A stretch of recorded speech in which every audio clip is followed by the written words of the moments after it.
All right. Hey, first of all, I want to say thanks for coming on. I really appreciate it. You've had such a great career. Like once you put it on paper, a lot of times I know guys but I don't know them. You know what I mean? And that's kind of the case with you. I'm just looking at this thing and I'm like, wow, this is amazing. I'm really excited to hear, fill in the holes that I don't know of your career and in your life. So yeah, if you want to just go ahead and take over and tell about your childhood and how that prompted you to get in the military, and we'll just go on from there. Yeah, absolutely. So I was a military brat. My dad was a tail gunner in B-52s during Vietnam. That's awesome. So he flew during the linebacker missions in the early 70s.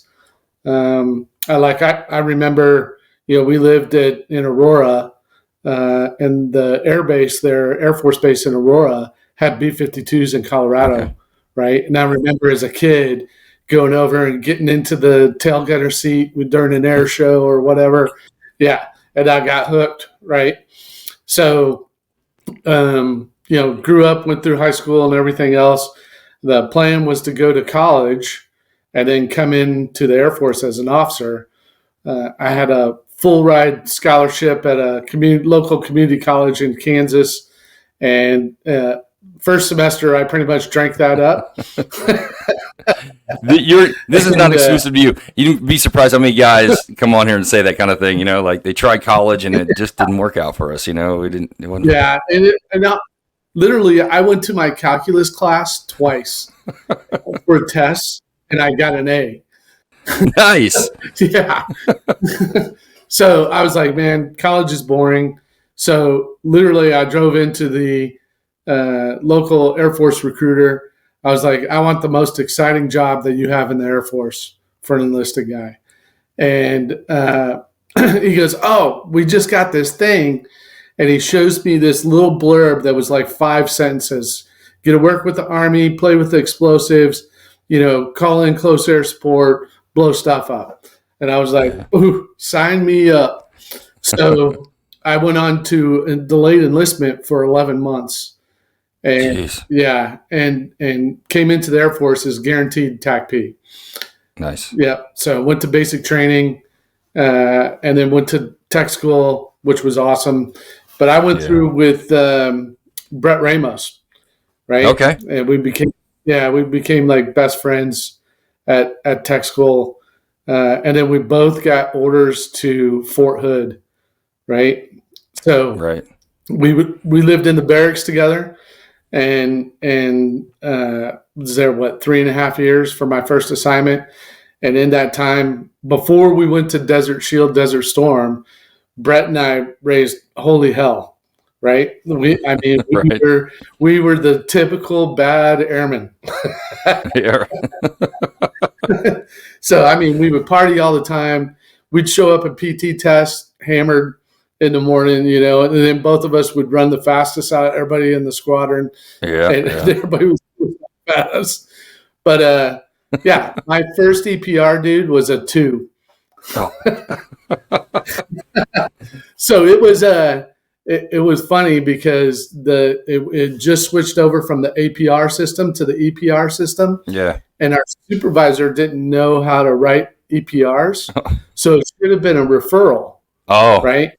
Yeah, but he didn't check that box. Okay. So, but in back then, you wrote a paragraph about the person, not bullet statements. And my paragraph on my first EPR basically said, this airman is not compatible with service. Let him go as soon as possible. Right? Yeah. And then we went to Desert Shield, Desert Storm, got deployed. And that's when I learned all about the job, really, because I got my first combat controls as an A1C right before Desert Storm, basically. Okay. So went with 1st Cav, 2nd Brigade, Blackjack, and I was the bad airman, right? So I got put not at a battalion. I got put with the Brigade ALO at the Brigade TAC. And our Brigade ALO, he was an F4 backseater, and everybody called him the Desert Flower. That was not his call sign, but we called him the Desert Flower. So.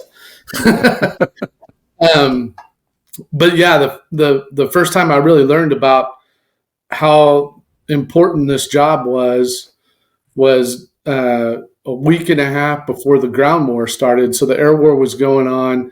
I mean, we were sitting about 12 clicks south of the Iraqi border. So you know the Wadi system that goes between Kuwait and Iraq on the western side of Kuwait, eastern side of Iraq, south of Basra that goes down to Saudi Arabia. There's a Wadi system there that delineates the border. And what we did the big push out west, but the leadership wanted everybody, the Iraqis, to think that we were going to attack up that Wadi system. So First Cav got tasked with doing feints across the border a week and a half before the ground war started. So we were going 20, 30 clicks inside of Iraq with a very small force to make like probes in to give the Iraqis the sense that we were going to go that direction. Okay. So one day we went up with the brigade TAC, a platoon of M1s, and a scout platoon, and a Vulcan, and that was it, right? Wow. Like alone and unafraid. Yeah. We had no support. We had on-call air support if we wanted it. You had to coordinate it through the ABCCC, everything. So I'm in my 113. We go across the border, cruising along, and we come up this like rise. We're on the west side of the Wadi. The tanks are down in the Wadi itself, and we've got the scout platoon in front of us. I've got the Vulcan off to my left, and the brigade commander's M1, and the sergeant major's 113 is next to me on the right. So we get up there, and there's a trench, and like 20 Iraqis jump up and start shooting AK-47s at the Bradleys. Whoa! Right? Yeah. And so the Bradleys open up with 25 millimeter, and dudes start disappearing, as they get hit with a 25 millimeter. Right. I'm like, whoa, we're in the shit now. And so they all give up. And we had no guidance on what to do with, they called them EPWs, enemy prisoners. Sure. So we had nothing to put them in. There was no trucks. There was nothing like that. So the brigade commander is like, flex cuff them and strap them with a cargo strap to the front of the Bradleys. Right? Yeah. So there's like 8 dudes strapped to the front of these Bradleys, right? They killed the rest of them. Yeah. So we continue moving up this rise, and the scout Bradleys had got to the top of the rise, and we were just below the top of the rise. Like you could see beyond it, but the vehicle was somewhat in defilade. You're right. And the sergeant major came on the radio and was like, "Why the hell is the Vulcan stopped?" Right? And I look over to the left, and that Vulcan is sitting like 20 yards away from me, and there's smoke. The back door is open about a halfway, and there's smoke coming out of the turret of it and the back door. I was like, well, yeah, that can't be good. Sergeant Major jumps out of his track. He runs over there, and he comes out, and we're wearing mop gear and everything, and he's got blood on him. And we're like, oh, holy shit. Well, it turns out that the Vulcan took a direct round from a 100 millimeter recoilless gun. Way. And it hit the seam between the turret and the top of the 113, and basically cut the gunner in half and the TC in half. So that's when we realized, okay, now we're in a no kidding direct fight. Right. So like 30 seconds later, the world exploded, and like we started receiving artillery, like a lot of artillery. So rounds are exploding all around us. We had the top of my track open, and there's dirt flying in. There's shrapnel hitting the side of the track. Jeez. When we got back, I had a piece of shrapnel about this long that come through the side of my track, and it was about that far from the back of the HF radio and the Jerk 206 pallet. Man. So anyway, I drop down and I start filling out a paper 1972, right? Because Right. I'm like, we need cash. So I've got my big map board hanging in the track, and I'm like filling this thing out. And I get on the HF radio and I call in an immediate cash request. And meanwhile, the ALO is trying to cover himself up with sandbags on the floor of the 113, believe it or not. Jeez. And he's crying. He's like, I didn't sign up for this shit. And so I get the ASOC on the radio and send my 1972. And, you know, the weather was kind of crap. Yeah. And they're like, well, are you under fire? And I said, stand by. And I clicked the handset and I held it outside the hatch. Yeah. Like, you hear that? That's freaking incoming fire on my position. And they were like, okay, stand by. So a buddy of mine sitting in division, Angel Mendoza. Yeah, I know Angel. Yeah, so Angel heard me, right? And it was him and Kyle Neal.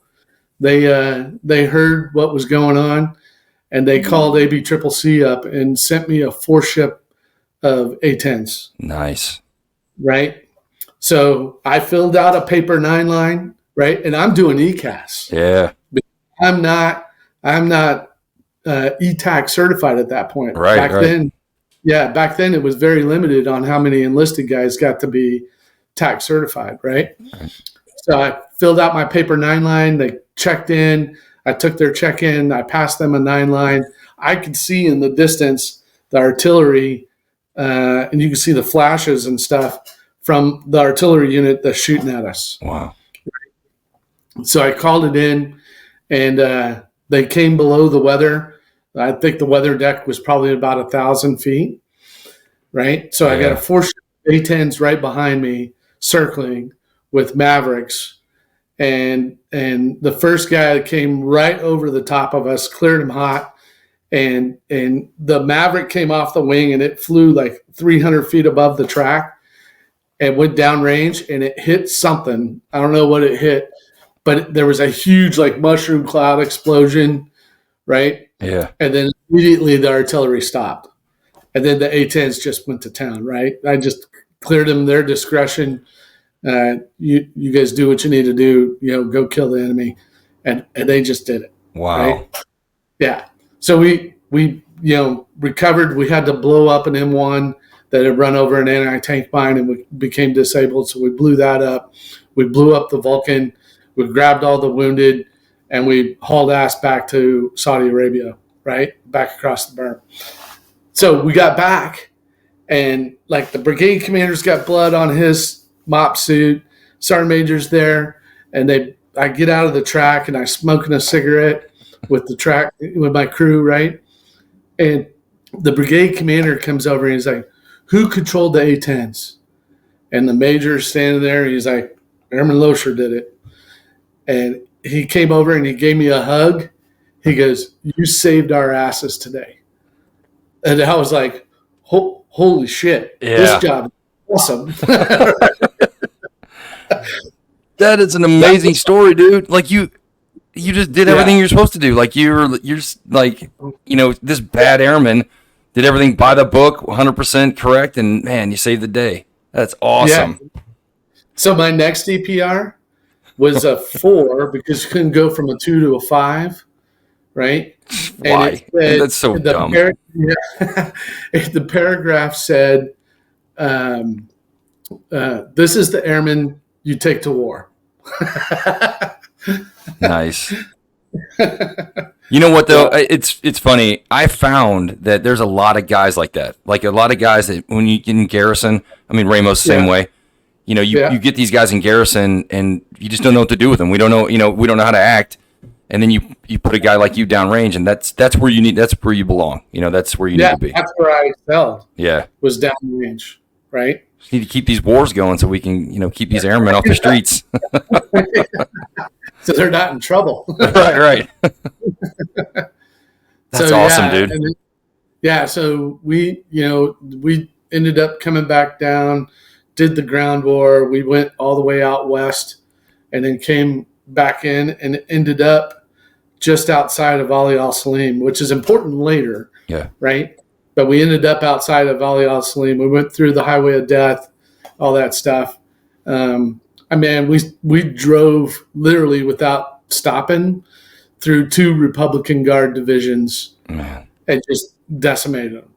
As fast as a 113 can go, and the Hemmets carrying the fuel and the ammo, but the tanks and the Apaches and everything were out in front of us, the Bradleys, and we never even slowed down. We just drove right through them. It was awesome. Yeah. I don't think people realize what kind of a force that or the U.S. armor and mechanized infantry is. I mean, they just have no idea. I mean, maybe they have some idea, but it's an amazing thing. I mean, I've heard guys like even in NYF, they're like same deal. They just drive and drive and drive for like days and days, and just like come to an enemy, kill it, and just keep going. It really is amazing. Not even slowing down. Right. It was crazy. The only time we stopped was to refuel. Yeah. So, That's but cool. yeah, that was Desert Storm. It was awesome because I just remembered this. So when we flew back, one of our guys, I can't remember his name. So we ended up at KKMC, King Khalid Military Center. Right. And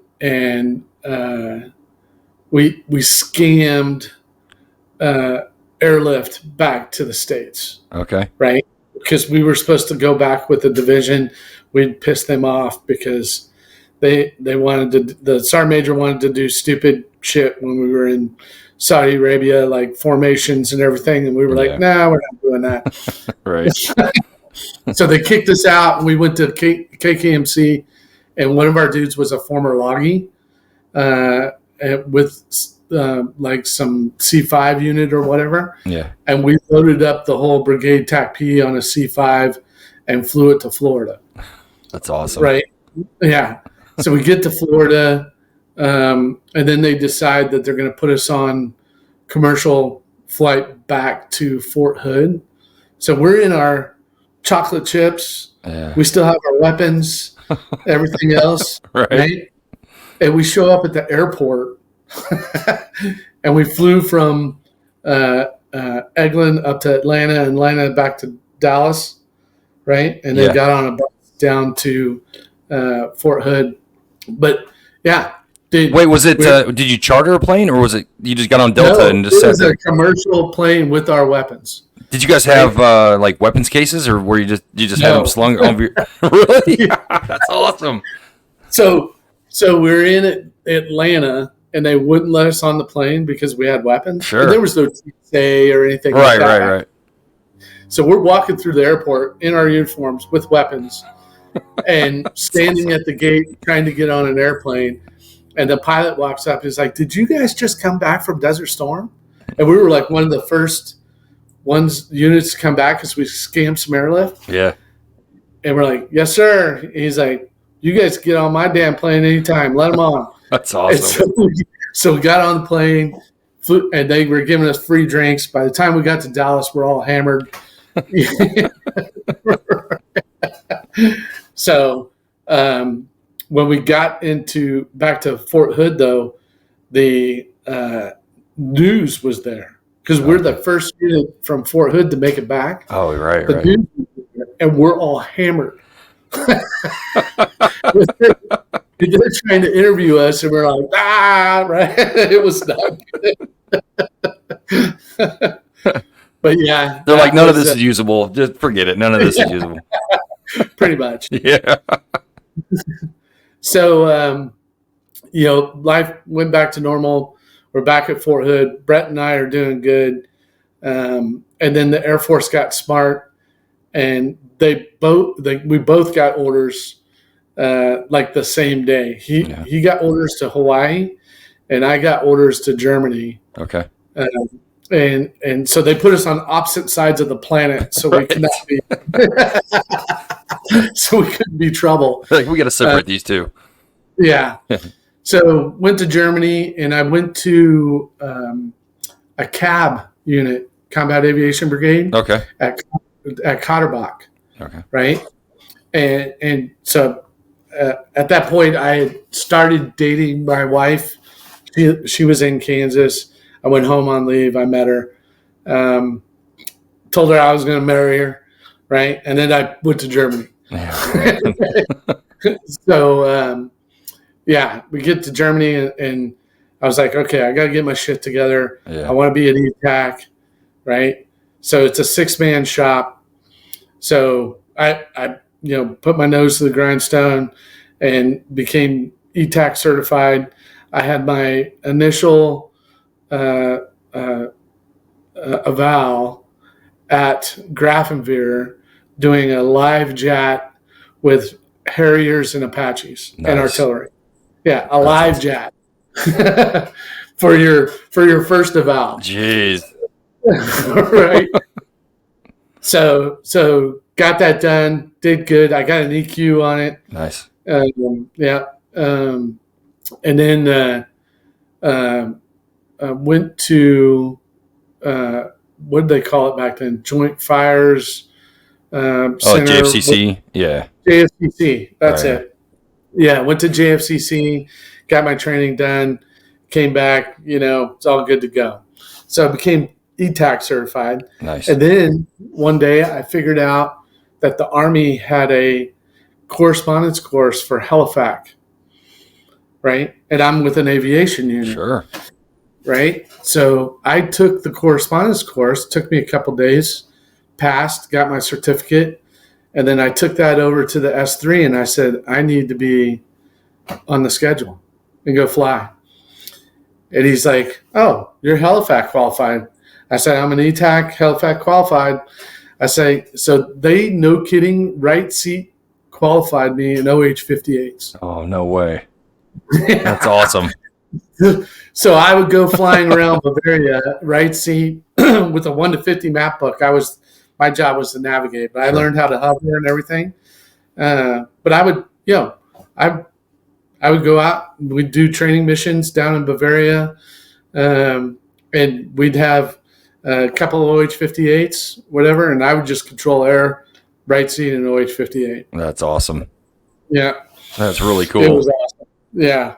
Not a lot of guys have done that. I mean, I've heard of other guys doing that, but there's not a lot of JTACs that have been able to do that kind of thing. That's really cool. Oh, no. So and right after I PCS'd out of Germany, the Air Force decided not to have TAC-P at a CBAC anymore, or cab, right? Mm-hmm. And so they moved them all over to the conventional units and took them out of all the aviation brigades. Jeez. So there was only a small period of time where we had actual ETACs at an aviation brigade doing the job. Right. So talk about, I'm just curious, I've always heard that it's a little challenging to be in a helicopter or in the air controlling CAS. Because, I mean, when you're on the ground, you know where north is all the time because, whatever. Yeah. I bet talk about that a little bit. Like, what were your challenges to being a helifac as opposed to being a ground fac? Yeah. Number one was navigation. Yeah. Right? Because you're doing 3D navigation now versus 2D. The good thing about navigating in Germany was if you did get lost, the pilot would just go hover next to the next town. So every town in Germany, when you go in and go out, has a sign that says what town it is. Right. That's right. And so we were like, oh, you're in Flinklersdorf, right? I was like, oh, I got it from here. Go this way. Yeah. But when you're controlling, right, let's say you're in a hover, I would have them orient towards the target area, and then I would basically kind of orient myself going, okay, that way to my left is north, right? What was really hard to do was actually get eyes on airplanes. Oh, I bet, yeah. If they were, especially when they were coming behind you from the IP, that was difficult, right? Yeah, because you're like enclosed in that cockpit, So Yeah, like exactly. you'd have to hang out, I reckon, or do something. I don't know what you could do. Maybe Yeah. would he ever? So I would, Could he turn around or like and say, "Hey, yeah. I So gotta I get would out." tell the pilot, if I knew like the IP was behind me, or if I was going to have a view that I could not see the airplanes when they were on final, I would tell the pilot, was like, hey, turn 90 degrees right. Oh, okay. And he would turn it 90 degrees right. I'd look out the side, be like, okay, there they are. They're oriented, cleared hot. So after that, I went to Benning. I was at Benning at the brigade there, right? Yep. And then, so Marty Klukas, all those dudes were there, right? Yeah. And yeah, that was an experience being the conventional unit with the Rangers, What So time frame was this? That was 95 to 97. Okay. Yeah. So for those who don't know, that unit was kind of like the same unit. Was that the case then? Yeah. So everybody. Exactly. Okay. Yeah. It was the same unit. It was before it became an STS, and you had one flight was the conventional guys, right, and one flight was the Ranger TAC-P, right? Yeah. All in the same unit. Right. So, and we were up on what was the name of that compound? Up on Kelly Hill, right? Well, it was Kelly Hill, and then we had another. Harmony Church. Yeah, up by Harmony Church. Yeah. Right. And I did some time there, so I'm familiar with that kind of construct. So. Oh yeah. And you know how we were like redheaded stepchildren, the TAC-Ps were, right? Yeah. So the Army wouldn't give us anything. We had our compound out there, and the conventional TAC-P was actually in a stolen single wide trailer. Was our office. Right. The floor was all spongy. Yeah. The AC didn't work. We called in and we figured out it was stolen because the AC stopped working. We called in a work order. Yeah. And they showed like 6 months later. So they come to fix our AC unit. The guy's like, I couldn't find this building number anywhere in our system. So, yeah, no idea where the trailer came from, where the building number came from. That's standard for that place. I know when I was there, we had an old Crown Vic. Was the Crown Vic there when you were there? Yeah, that was also not authorized for anything at all. It was not registered. It was. Go ahead. I get the story behind the Crown Vic. Yeah, I'd love to hear it. So we had an awesome vehicle maintenance guy. That dude could do anything, right? Yeah. And do you know Jerry Valentini? Sure, of course. He was the commander when I was there. When I got there. He was the commander still. Yeah, so he was the OPSO. J.O. John Owens was the commander. Okay. And Valentini was the OPSO. and freaking Valentini, because we had a shit vehicle. We'd have to drive to Warner Robins and everything. Right. So he told the vehicle maintenance guy, he goes, I don't care how you do it, but I want you to upgrade our Blue Fleet. Yeah. Right? So he went to the range to Concord, right? Concord. I was trying to think of the name of that range the other day. I couldn't remember it. Concord. Yeah. Sorry. Yeah. That's just like, yeah. Oh, dude, that happens to me all the time. Yeah. Right?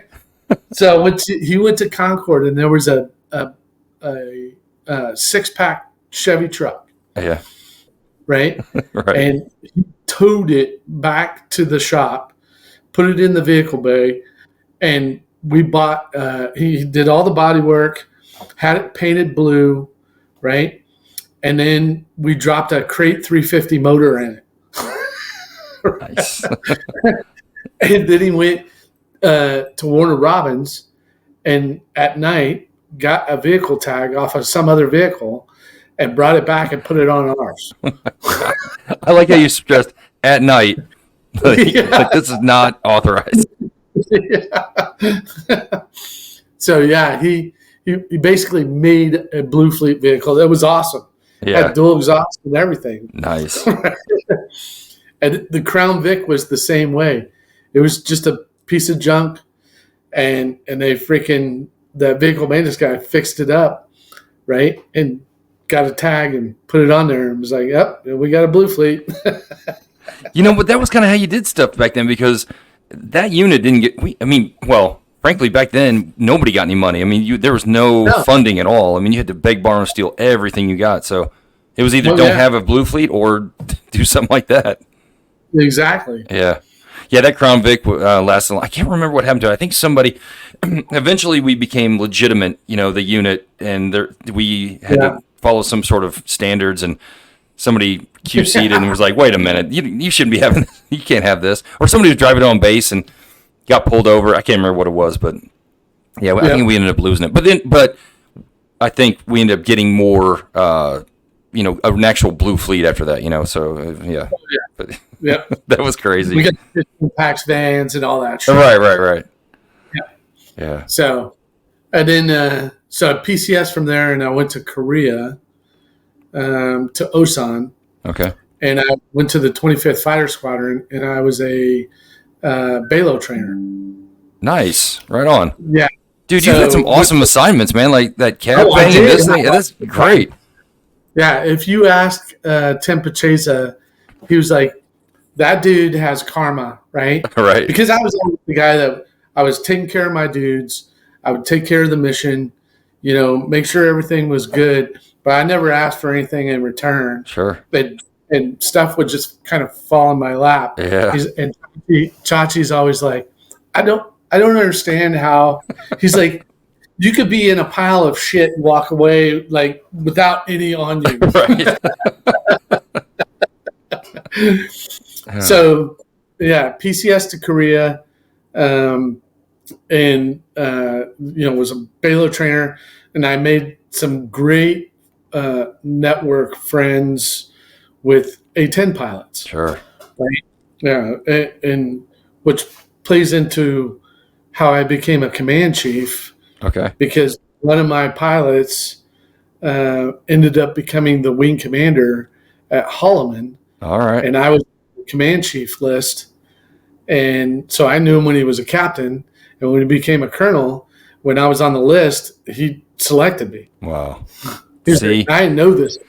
It pays off to do a good job. I mean, like, a lot of guys don't realize that. They think, "Oh, I'm just going to do what I want now," or it really pays off to put your nose to the grindstone and do the right thing. Oh yeah, Yeah. Yep.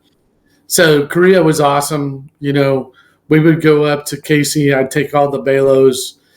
We'd go up to KC and do CAS, introduce them to the Army, tell them how to speak Army, do all that stuff, right? And we do that every month. But yeah, it was awesome, and that I could go to Cooney, to the range at Cooney, right? So I would go to the ops desk and be like, "Hey, I'm taking the Humvee, going to Cooney. I know you guys are dropping 500 pounders out there today, and I'm going to control it." They're like, "Okay, cool." So I would drive the Humvee over to Cooney Range, Yeah. Grab, How far was that from Osan? It was about an hour. Okay. Drive. It was mostly because of traffic. Sure. It wasn't that far at all. Yeah. Right. And then we'd drive over there and do our thing, or go to Pilsung. Yeah. Right. That's the one I was trying to think of the other name of the range. It was wasn't it Nightmare? Wasn't that a range as well? Yeah. Nightmare was the range. Okay. Yep. Yeah. Yeah. So where we and just do our thing. Right. Yeah. It was awesome. We had a lot of freedom to do, because there was two of us there. It was myself and George Arnold. So as a young staff sergeant, he was the ranking guy. He was an old staff sergeant. He used to be a tech sergeant, became a staff sergeant. But he definitely had a drinking problem. Okay. Saying people have a drinking problem in Korea is kind of like the standard. I think we all did when we went there. Yeah. He at one point got in trouble and had to go to the clinic every day, and they watched him take that no drinking pill. Oh, really? Yeah. And then he would go out the gate to the bar and get a drink and throw up the pill. Right. That's hardcore. That is hardcore. I was like, dude, you're gonna die young. Yeah. So after Korea, I PCS to Fort Riley. Okay. And my wife was super happy about that. I was going to say, yeah, that's awesome. Because that was home for her. Right. Fort Riley was 30 miles away from family, and everything else. So she was super happy about that. Oh, that's cool. Yeah. I did forget a story for when I was in Germany the first time. Let's hear it. So I went to Operation Deny Flight. Okay. I was a cast controller in the KAOC at Dahlmelin at Deny Flight, right, when we were doing the stuff in Bosnia. Yeah. And we would have to, so the SEALs were in Sarajevo. Okay. Right. And they were doing ECAS because they weren't ETAC certified or TAC certified at the time. So they would come out of Bosnia once a month and we'd go up to the range by Aviano and we'd teach them how to do CAS. That was my first experience with the SEALs. Yeah. And back then they were a rowdy, I mean, they're pretty rowdy now, but they were a rowdy bunch. They were like the red children of the special ops community at the time. Yeah. They were very different back then, for sure. Oh, yeah. Yeah. I remember my first time showing up at the range and, you know, an SUV pulls up, these dudes get out, they're hammered, right? They're all wearing civilian, like, North Face and all that stuff. Right. They're like, are we going to fucking do this? All right, let's fucking do it. We'd do our thing. And they were like, we'd be out there for an hour. And they were like, all right, we're done. Let's go drinking. But I convinced the two-star that the cast controllers need to be on the ABCCC as well. So we started flying over Bosnia on ABCCCs.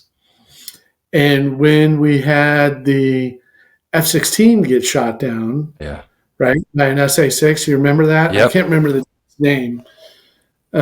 He got shot down in one of the orbits that the ABCCC was in. So we quickly learned not to fly ABCCC over Bosnia. Because you're in an old C-130, right? That flew in Vietnam, had bullet hole patches from Vietnam, right? And for 8-10 hours, sitting in a cubicle in the back, you had a screen and an HF radio. Basically, is all you had. Yeah. And you're doing the cast controller job instead of sitting in the KAOC. But yeah, I was in the orbit. We left, and then like the next day, the F-16 got shot down where we were at. We're like, holy shit, not gonna do that anymore. Yeah. Oh my God. Well, so wait a minute. So because later on, guys that became a job. Because a lot of guys, that became like a full up duty position. It did. Okay. It did. So that was kind of like the genesis of the ABCCC program. Exactly. How about that? Yeah. So it started off, no kidding.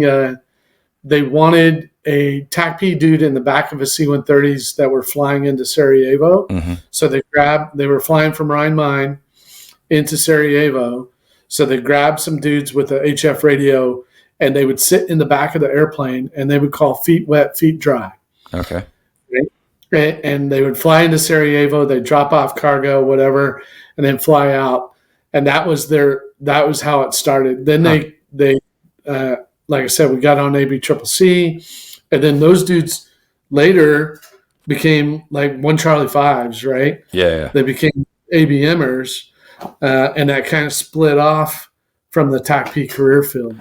Yeah, when I was at DM first, that our unit deactivated, and half of us went wherever, and half of us went to the ABCCC. Like I didn't get like there's a bunch of guys there that took that position because they had an ABCCC there at DM. That's crazy.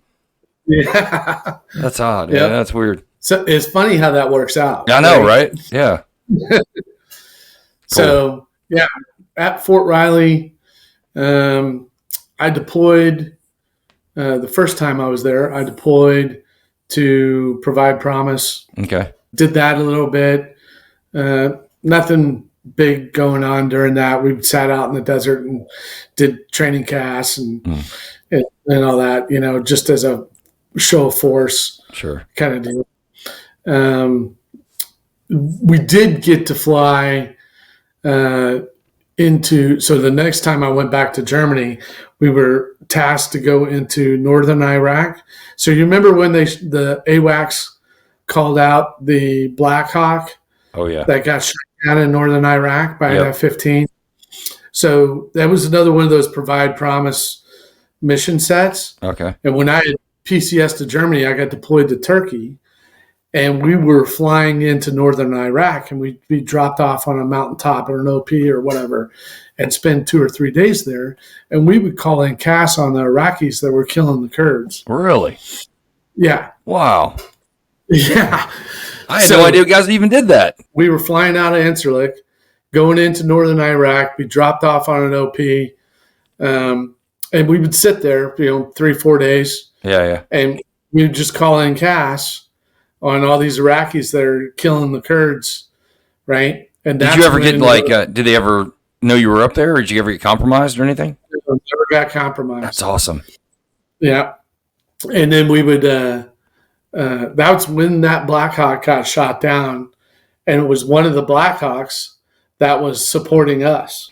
There you go again. Nothing Teflon coated, man. It could have been you. Jeez. So, I mean, just crazy shit. Yeah. Man.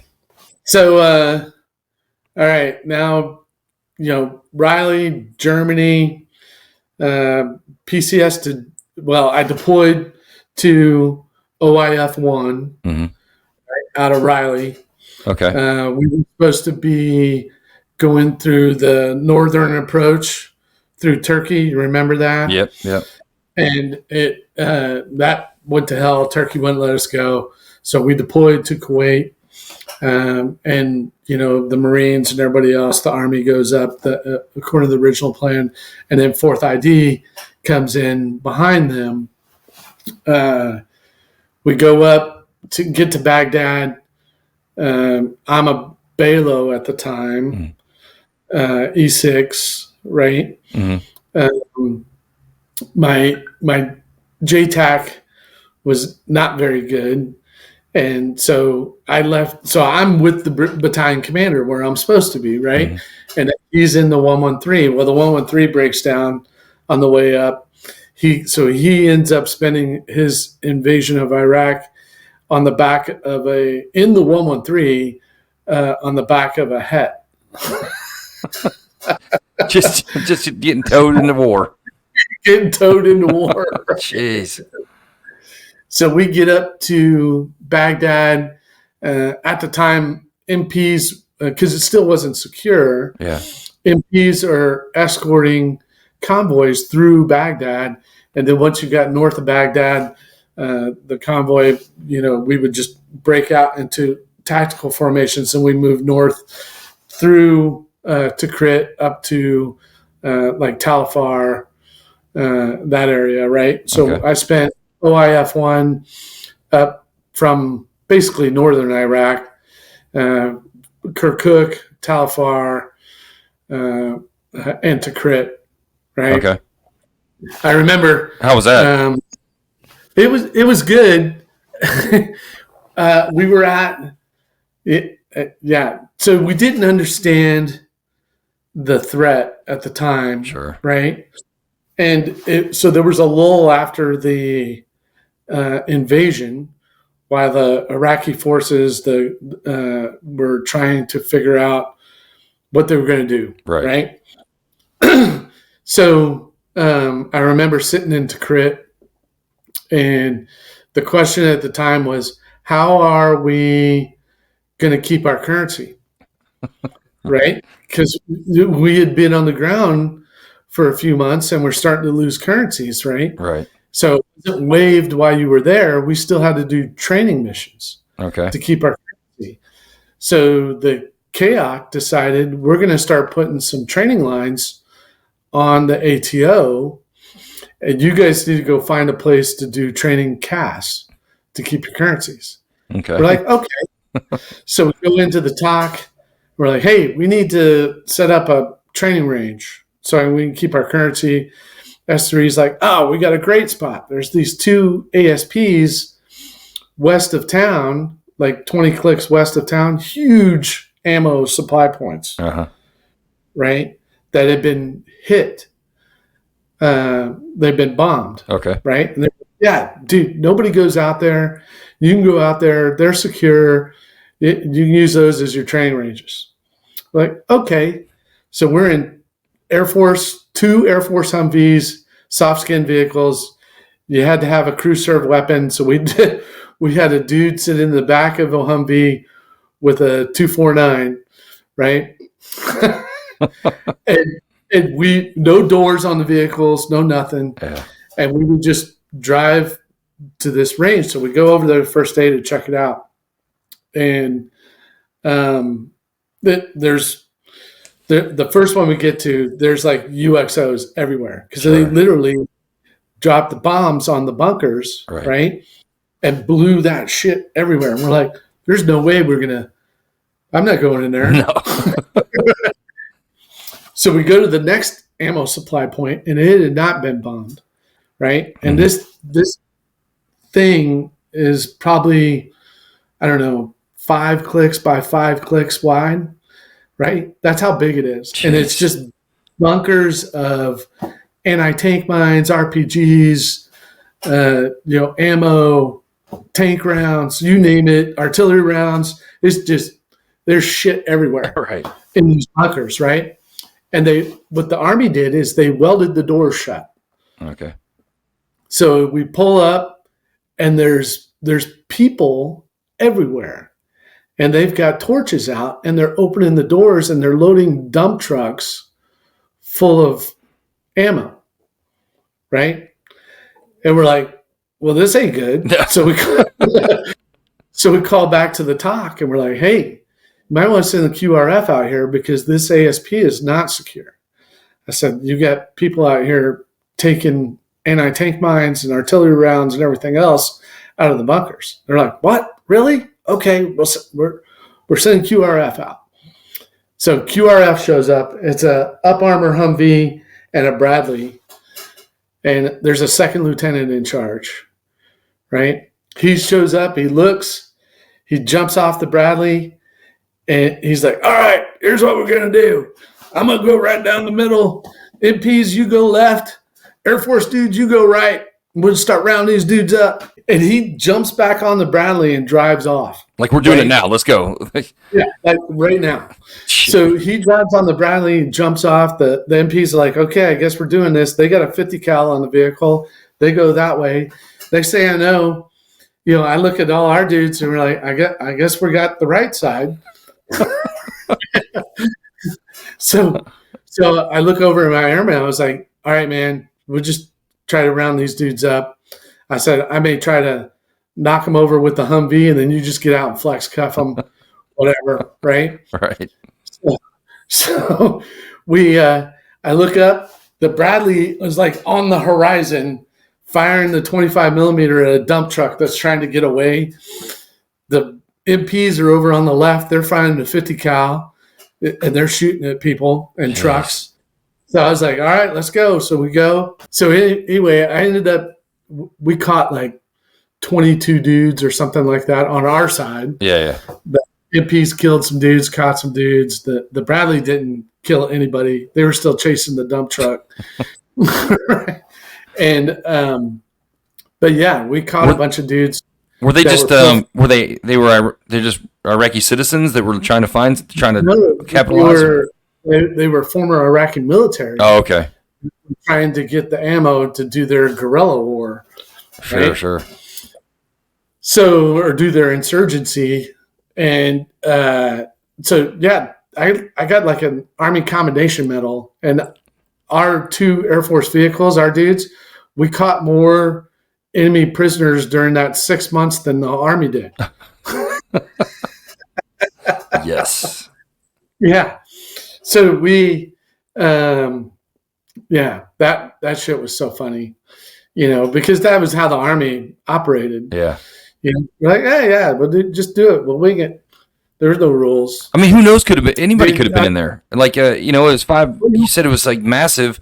There could have been a tank sitting behind there or something, or Yeah. I wonder how long did you guys catch? Were they the first ones to get into that ASP, or were those doors open? Like, I wonder how much of that gear was out, proliferated in the. I think a lot of it proliferated out of there because a lot of the doors were open, a lot of the bunkers were empty. and they were just taking dump trucks of shit out. Yeah. I'm sure a lot of that stuff was like IEDs and, all kinds of crap. Yep. No kidding.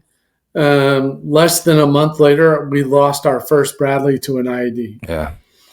Right. It was up between Tikrit and Talifar, where the highway branches off to go to Kirkuk and it goes north to Talifar. Yeah. At that intersection, they had buried a 155 round and took off the whole front end of a Bradley. Jeez. Right. So, but yeah, that dude, I'm sitting in the talk one day, and we're doing our manning the talk shift. Right. And the Army stopped a dump truck on Highway 1 on the west side of Tikrit, and they brought it back to the talk. It was full of homemade gold bars. A dump truck full of homemade gold bars. Yes. I got a picture of myself holding these, and it had like gems in it and diamonds and everything else. And they think that it was from when the Iraq invaded Kuwait. Oh, okay. Did you put any in your gear? Take one home? I wanted to. Right. They're not going to miss any. So that's crazy. It was crazy at that time. It was the Wild Wild West. Yeah. We had the dudes. They hit a house. Then we heard bad guys were there, or insurgents or whatever. And the house was filled with $100 bills. Really? Literally. Yeah. Like U.S. U.S. $100 bills. Yeah. Floor to ceiling in a room full of money. Wonder where they got that. Yeah. Probably from before we got there, and Saddam was our friend, Yeah, because they ended up catching Saddam right across the river from where our talk was. Oh, really? Yeah. That's cool. Did you get to see him? No. Didn't get to see him. Yeah, they probably whisked him away. Like, no kidding, because we were staying in one of the guest palaces on the south side of Tikrit. It's right on the river, right? Mm-hmm. And they caught him in a spider hole just on the other side of the river. Wow. So that's crazy. Oh yeah. So that was OIF 1. So I was at Fort Riley, right? Right. Did OIF 1, came back to Fort Riley, and then PCS to Friedberg, Germany. Okay. Right. Get to Friedberg. There's a mass sergeant there. So 1st Armored Division is in Germany. They've been deployed for all of OIF 1 for 12 months, right? And then they got extended to 15-month deployment. Jeez. And so we had a team on the ground. Remember, we were breaking it up in 6-month deployments. Right. We had a team on the ground, and we're like, hey, let's put the dudes together, and we'll go down for a 3-month to cover the rest of their deployment so the guys can come home. They've already been there for 6 months, right? Yep. So go down to get deployed to Baghdad. And this is 2004. Get deployed to Baghdad, hit the ground. I didn't even make it to dropping my bags off in a chew or whatever. Right. The Division ALO is like, because I'm an EBALO at the time, Division ALO meets us and he goes, hey, Scott, I need you to go down to Karbala and plan this mission and execute this mission that's coming up. Big mission going on in Karbala. And at that time, all the Sadr militia stuff is going on in Baghdad and south of Baghdad, right? So, and I mean, it's literally a shit show in Baghdad and south of Baghdad. Okay. Like ADs and firefights and everything else going on all the time. Yeah. So I was like, okay, roger that. So get on another helicopter and I fly down to Karbala, drop my shit off, go in the talk. Rock Davis is there with the ODA. Okay. Right.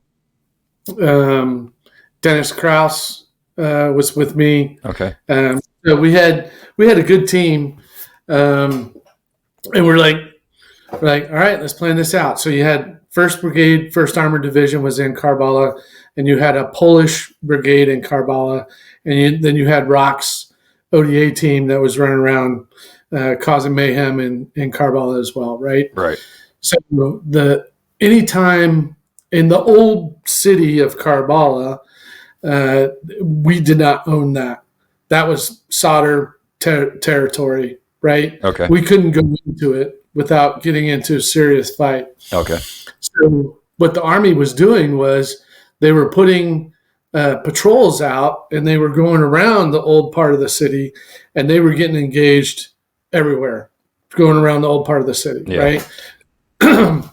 And the brigade, the Poles, were like, I'm not doing that anymore because I'm losing too many people. All right. So they planned this operation to clear out the old part of Karbala. And you heard, who was it, Jim Lurick? Yeah, right.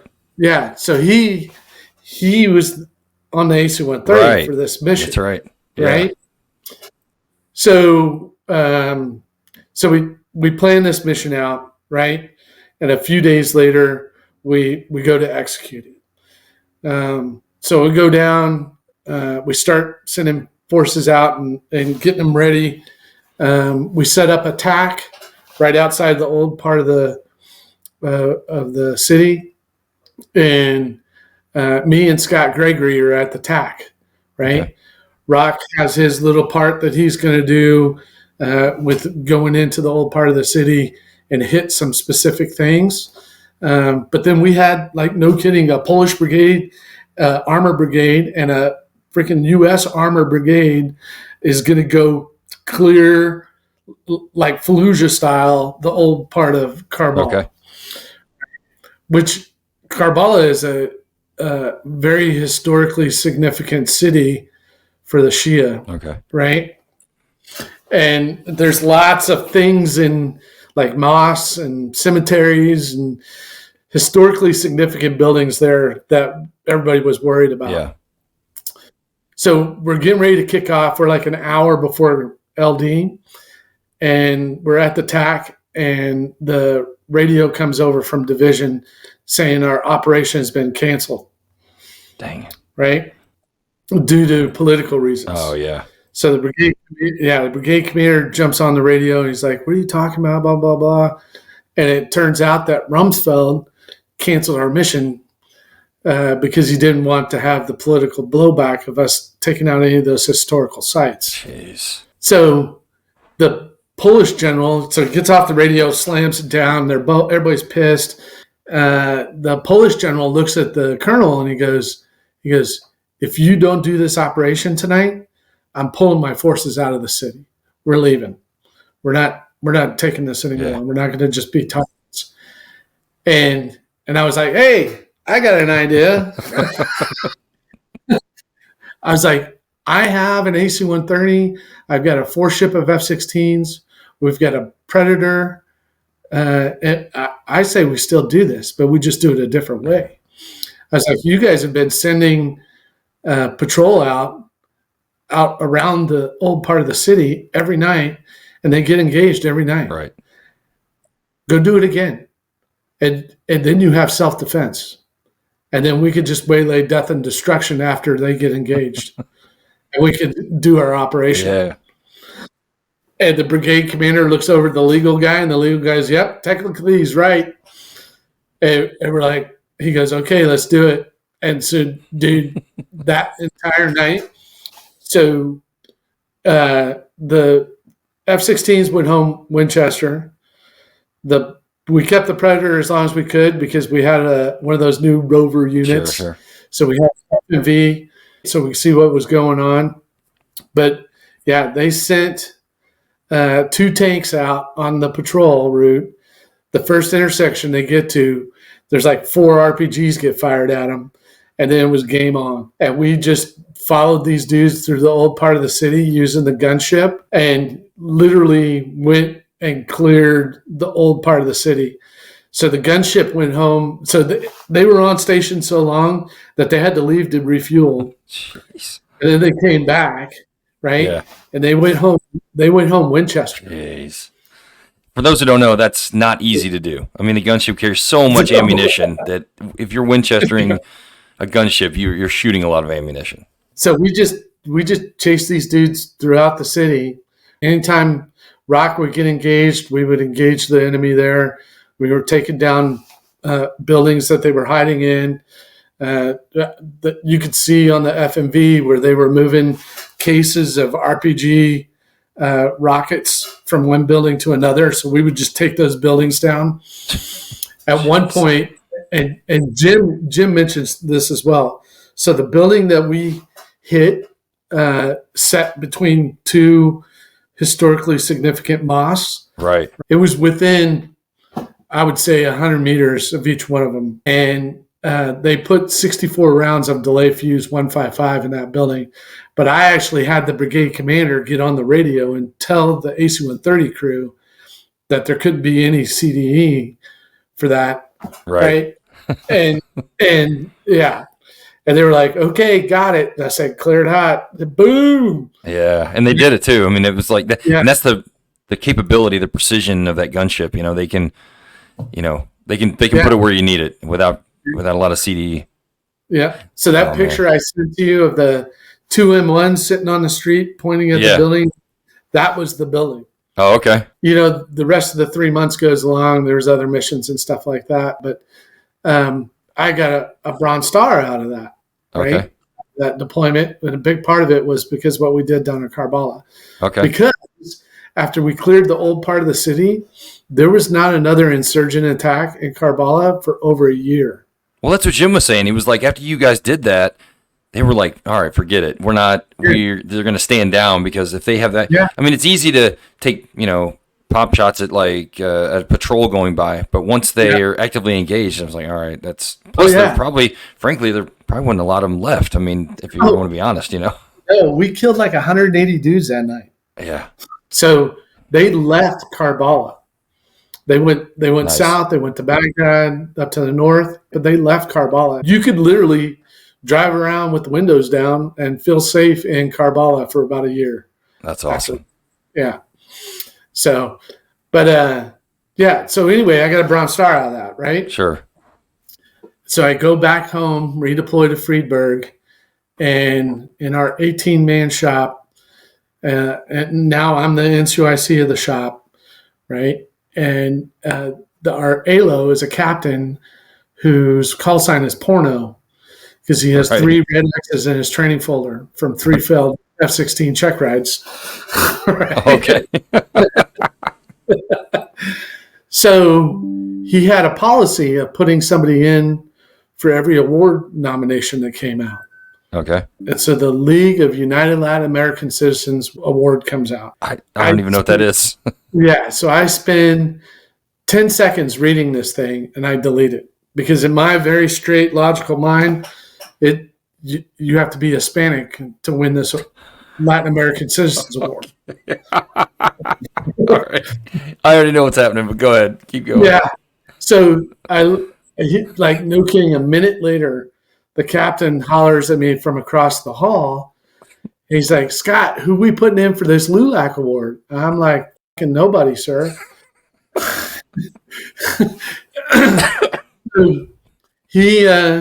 We argued for like 10 minutes. Right. How we have no Hispanics in the shop. And his argument back is that you don't have to be Hispanic to win the LULAC award. I'm like, it's fucking implied that you be Hispanic. Right. To win the League of United Latin American Citizens Global War on Terror Award. Right. So I think I win this argument. Turns out I didn't win it because he took my Bronze Star ride up from Karbala and put me in for the LULAC award, and I won for the Air Force. Oh. You know what? That may be the case. You may not need to be Hispanic, but it's probably not. You probably should. That's what it's for. It's for that community. Yeah.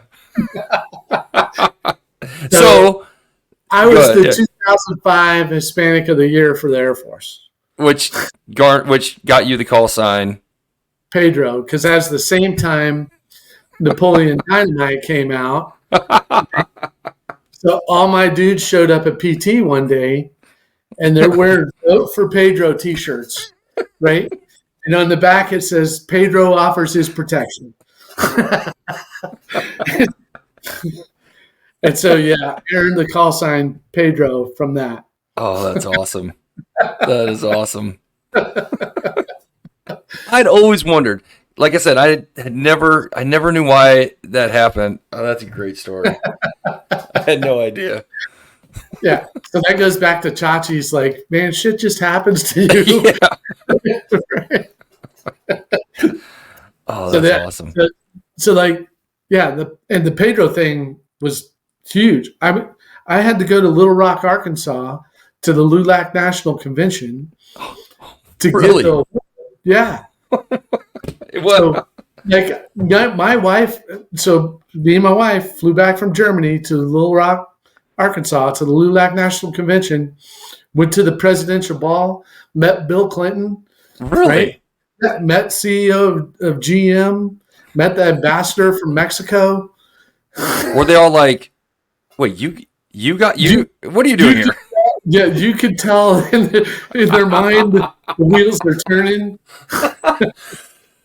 Oh my God, that's hilarious. It's still on. It's on Google right now. If you Google 2005 LULAC Armed Forces Award, you see everybody else understood the assignment because it Right. was a person from each service, right? So Yeah, you got like Jose Sandoval, you got all these, Hispanic names, and then right. as you scroll down, it says Loescher. They're like, that's an odd. What part of Mexico are you from with Loescher? And as I'm standing on the stage and I'm getting the award, there's an Air Force Hispanic 2-star general looking up at me, right? And he's shaking my hand. He's like, Sergeant Loescher, you absolutely deserve this award. I was like, sir, you got to be fucking kidding me. There's a funny story awesome. that goes with this, though. So Funnier than the actual story. dude, talk about a small world, though, right? So Yeah. we're at the presidential ball. So this guy, last name Gonzalez, he's the president of the Hispanic Chamber of Commerce for the United States. Okay. It runs all the Chamber of Commerces for the Hispanics, right? Okay. And last name Gonzalez, right? So he's taking me tequila tasting, taking me and my wife to all these events, everything else. And he's kind of our chaperone, our guide, Sure. and really good dude. So we're at the presidential ball and we're talking, and he's like, he goes, I never asked you, what did you do in there? What do you do in the Air Force? So I told him. He's like, my brother did something like that in the Air Force. No way. I was like, what? And I'm thinking Gonzalez, right? Do I know a Gonzalez? I do know a Gonzalez because Gonzo, call sign Gonzo, was my flight leader in tech school. Jeez. Right? What a small world. Yeah, his brother was my class leader in tech school. That's crazy. That is crazy. So he calls him up on the phone. So at this time, so Gonzo did TACP for a while, and then he became a recruiter, and then he retired. Okay. And then he moved to San Antonio and became like a headhunter, executive recruiter on the private side. So he calls his brother up, and they start speaking Spanish, on the phone. And he's like, hold on, I got somebody I want to talk to you. He hands me the phone. I was like, Gonzo, what's up, man? It's Loescher. And there's like silence. He's like, Loescher from tech school, Loescher? I was like, yeah.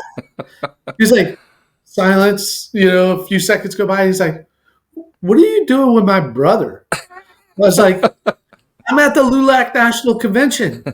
He's like, well, what are you doing at the LULAC Convention? I was like, dude, I won the LULAC Award for the Air Force. He's like, what the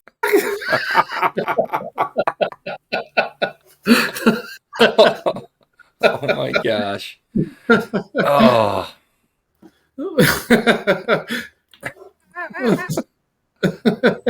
All because of some ambitious ALO that wanted, just like, no, we're putting everybody in for something. It's like, no, Yeah. we don't need to do that. Yeah, exactly. I mean, what can you do? What can you do at that point? You can't blow it off. I mean, it's a pretty prestigious award, so. Yeah, exactly. Jeez. So yeah, That's I was awesome. the Hispanic of the Year 2005 for the Air Force. Well, congratulations. You deserve it, man. So next deployment was Ramadi. So we Okay. originally deployed. It was with Second Brigade, First Armored Division, and we originally deployed up to Talifar, right? Okay. And not much was going in Talifar. Not much going on. The soft dudes were doing some stuff, Hmm. right? But it was pretty quiet up there. Yeah. But Ramadi was Western Iraq as a whole was like super hot at the Yeah. time, and so they decided to redeploy the brigade down to Ramadi to Okay. help the Marines out. And General McFarland, at that time, Colonel McFarland, was the brigade commander, and so we packed up the whole brigade and drove south through Tikrit, through Baghdad, and out into Western Iraq into Ramadi. How long did that Right. take you? So to redeploy the brigade, it took about 2 weeks for the entire brigade to drive to Ramadi. Jeez. But but dudes are getting IED'd, we're getting attacked on the way. Really? Yeah, because you're just driving convoys down Highway 1, Yeah. right? They got tanks on freaking hets, being towed along, and the hets are getting hit by IEDs and getting attacked because it's hard to hide moving an entire armor brigade You're right. through Iraq. Yeah. And if you're going a certain direction, they probably know that's where you're going to be in a day or two, so they can set things up. And exactly. So we got to, so we were at that time we were doing 9-month deployments. So we spent about 3 months in Talifar, and then we moved to Ramadi. There was about 6 months out in Ramadi, right? Okay. So we show up out there, and there was a guard armored brigade that wasn't really doing much, right? They were surviving, Right. pretty much what they were doing, right? And so Colonel McFarland came up with an operation plan on how to clear the insurgents out of Ramadi. So we had a super good dude, Captain Patrick Quinn, super smart. He worked in the S3 shop. He learned Arabic Nice. while we were deployed. He learned Arabic, and he became really close to the sheikh out there. Okay. Because that was part of Colonel McFarland's plan, was to, no kidding, you got to be close to the people that actually are running shit. Sure. Yeah. Win some hearts and minds, that kind of thing. That's right. Yeah. So Captain Patrick and the sheikh were like this. The sheikh was letting the insurgency go on because he was against it, but there was nothing he could do about it. Sure. And so far, the Americans out there had just been surviving. Right. They haven't been fighting per se. Right. So we had, so Colonel McFarland was like, we're going to start clearing neighborhoods. It's not going to be Fallujah style. We're not going to knock down all the buildings. We're not going to drop bombs and do keyhole casts everywhere. We're just going to go start clearing insurgents out of neighborhoods, and then we'll set up a cop in that neighborhood, and they'll become neighborhood watch. And so we started doing that. And so we would go outside the wire every day, and we would be in a firefight every day for 6 months. Jeez. It didn't matter. You were either getting IED'd or you're getting shot at and you're returning fire, whatever else. But every single day for 6 months, we were going outside the wire and doing that. Gosh. So one day I'm in the talk. So the insurgents were starting to put. They had got one of those asphalt road cutting saws. So, and they were starting to put IEDs under the asphalt. They would cut a block out of the asphalt, drop a couple 155 rounds in there with a pressure plate, and then put the asphalt back down and use a blowtorch and melt the tar so you could not tell that there was an IED in the ground. Jeez. Right? So one night, on the southern part of the city, we had a shadow up, and I'm watching the screen. And Colonel McFarland was out of town. I think he was in Baghdad. So the ranking guy was S3, who was a major. So I'm looking at the shadow. I was like, is anybody watching this?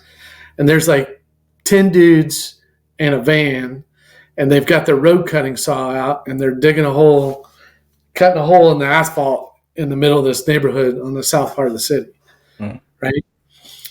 And the S3 looks up from what he was doing. He's like, holy shit. He goes, Air Force, we got anybody on station? I was like, nope, but I can get somebody on station. Okay. So I call up the ASOC and, well, the DASC, Sure. right? It's the DASC running shit out in Western Iraq.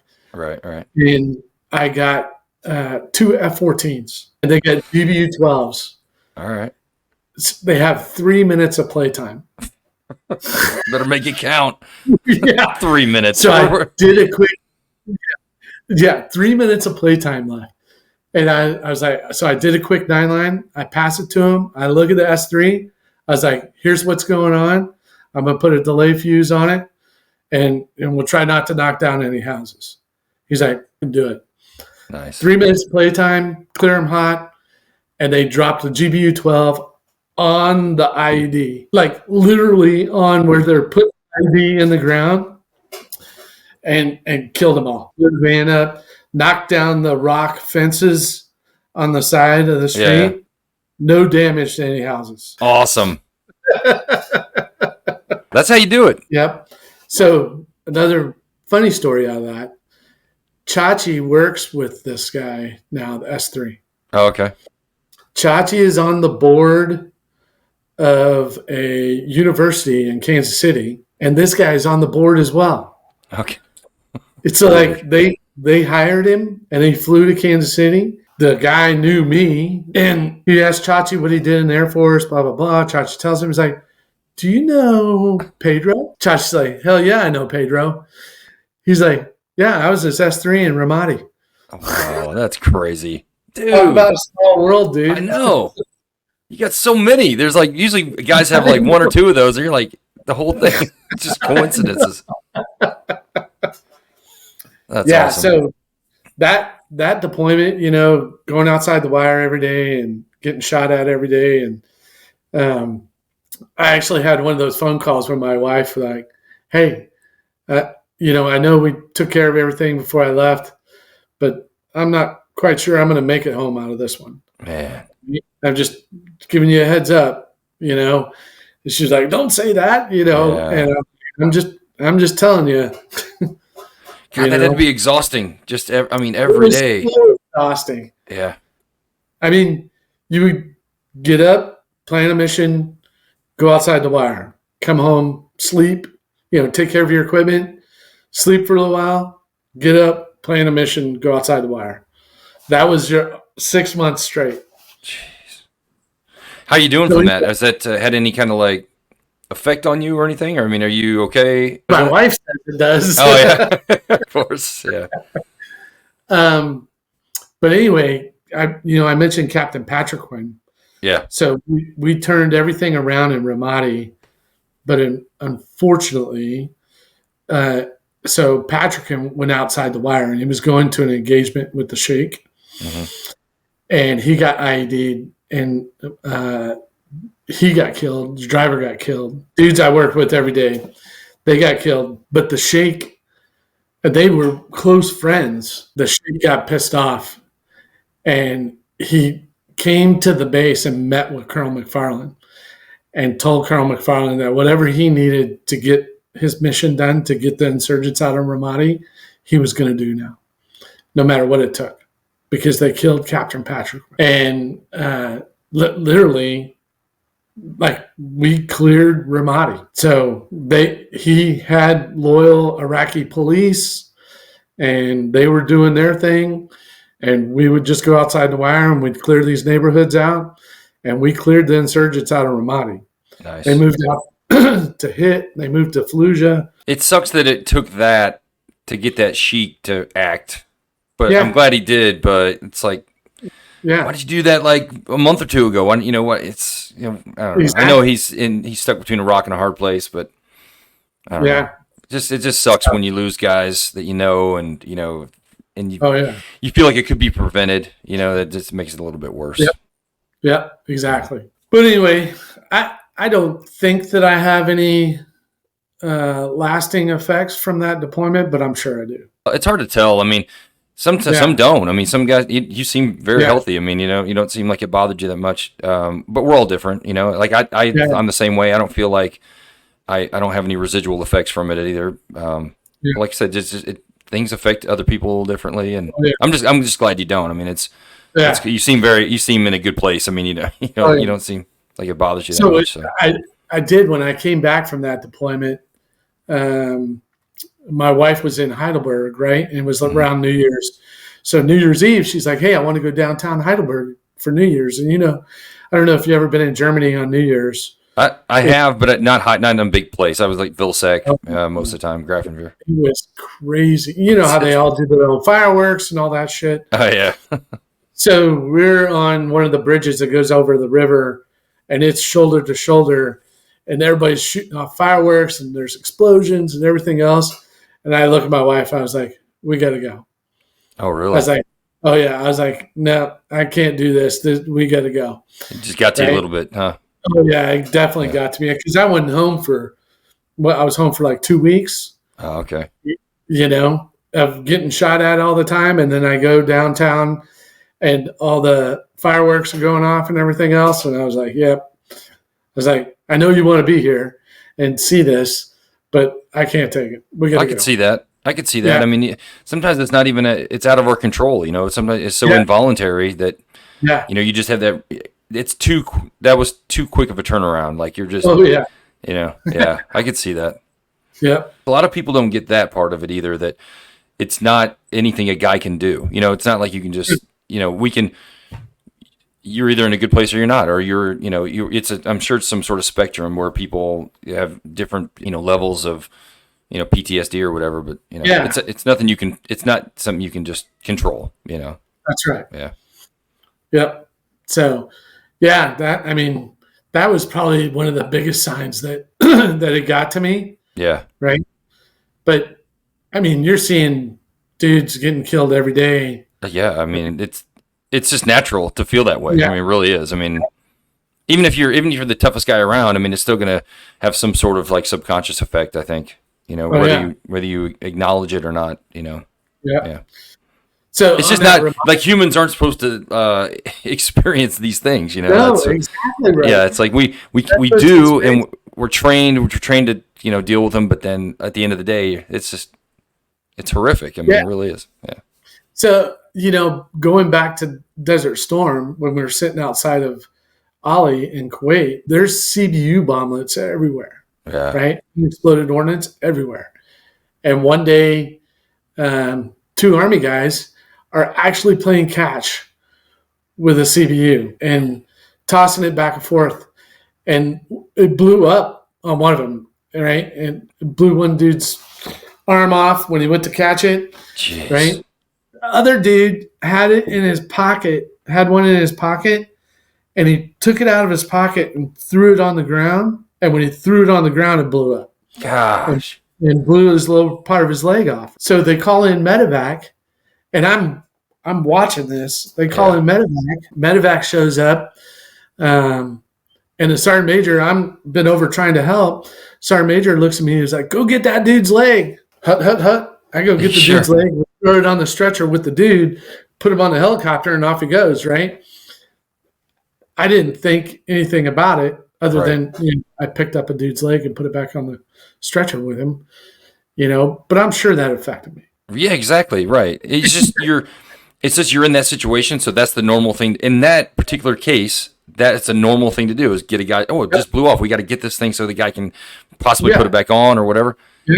But if you would have done that in downtown, Yeah, a car accident in Killeen yeah, it would have Right. been would yeah, have been different. right. Yeah, it's crazy. It really is. Yeah. And I think we see all these war movies, and I've talked to a bunch of dudes on here, and we kind of normalize it, but it's something, but you almost kind of have to. You know what I mean? You kind of have to normalize that. Otherwise, what do you do? Just like freak out every day? Like, oh my, Exactly. you can't relive these things every day. So Yeah. you got to find a So way to internalize it. Yeah. Internalize it, compartmentalize it, because you got to get up the next day and go do it again. right, right. Especially like we're in Ramadi. I mean that. Yeah. Just think of, I mean, you really have to wait to process that information until much Absolutely. later. Yeah. Yep. Otherwise you're just a liability. And it's got nothing to do. Yes, we do care about your mental health in combat, but it's got more to do with you're a liability if you're out there and you can't function. Yeah. Yep. So yeah. Exactly. You're a casualty, Right. right? That needs to be taken care of. And Right. you're not contributing to the mission at that point, right? Exactly. It's no hit on you per se. Nope. It affects everybody else, but be honest and stay behind, go get the help while we go out and do this thing. Yeah. Yep. Exactly. So, yeah, that was Ramadi, right? Jeez. Yeah, it was crazy, dude. Yeah. There was just shit going on. And then, so I went back home to Germany and then deployed again, or PCS to Riley, deployed again. And this time I was a Master Sergeant, might have made senior by then. Okay. So I went to Basra, and then we were down in Basra for a little bit, and then moved up to Baghdad, was Sean Dill, because I had moved up in responsibility of what I got to do when I go to deploy. You don't get the cool guy stuff anymore. You got to do the admin stuff. I got to do all the admin shit. Yeah. But yeah, that was that deployment. Not much really going on at that point. There was still the insurgency. There was still stuff going on, but I was stuck behind a desk for most of that one. I think I stepped on you. You said Sean O'Neill was with you over there? Yeah. Okay. Yeah. Yeah, Sean's a good dude. I know. We go way back. Okay. Yeah. So, went home from that one, and then PCS back to Germany to be the functional manager at USAFE. Nice. Because then I started getting into positions where, all right, now I'm starting to take care of like lots of dudes, lots of career field type stuff. Did that. Oh, wait, I skipped one. Please. Let's hear it. So I had a assignment to Bliss in the middle of that. Yeah. So Chachi I was wondering about that. I'm like, wait, I thought you and Chachi and weren't you there with Nick Sully too? Or? Oh yeah. Yeah. So Chachi was at Hohenfels. I was at Freiburg, and we were shutting Freiburg down, right? Because First Armored Division was moving to Bliss, and so I was going to move over to Wiesbaden was the plan. Okay. And Chachi was going to Bliss to stand up 7th ASOS. Right.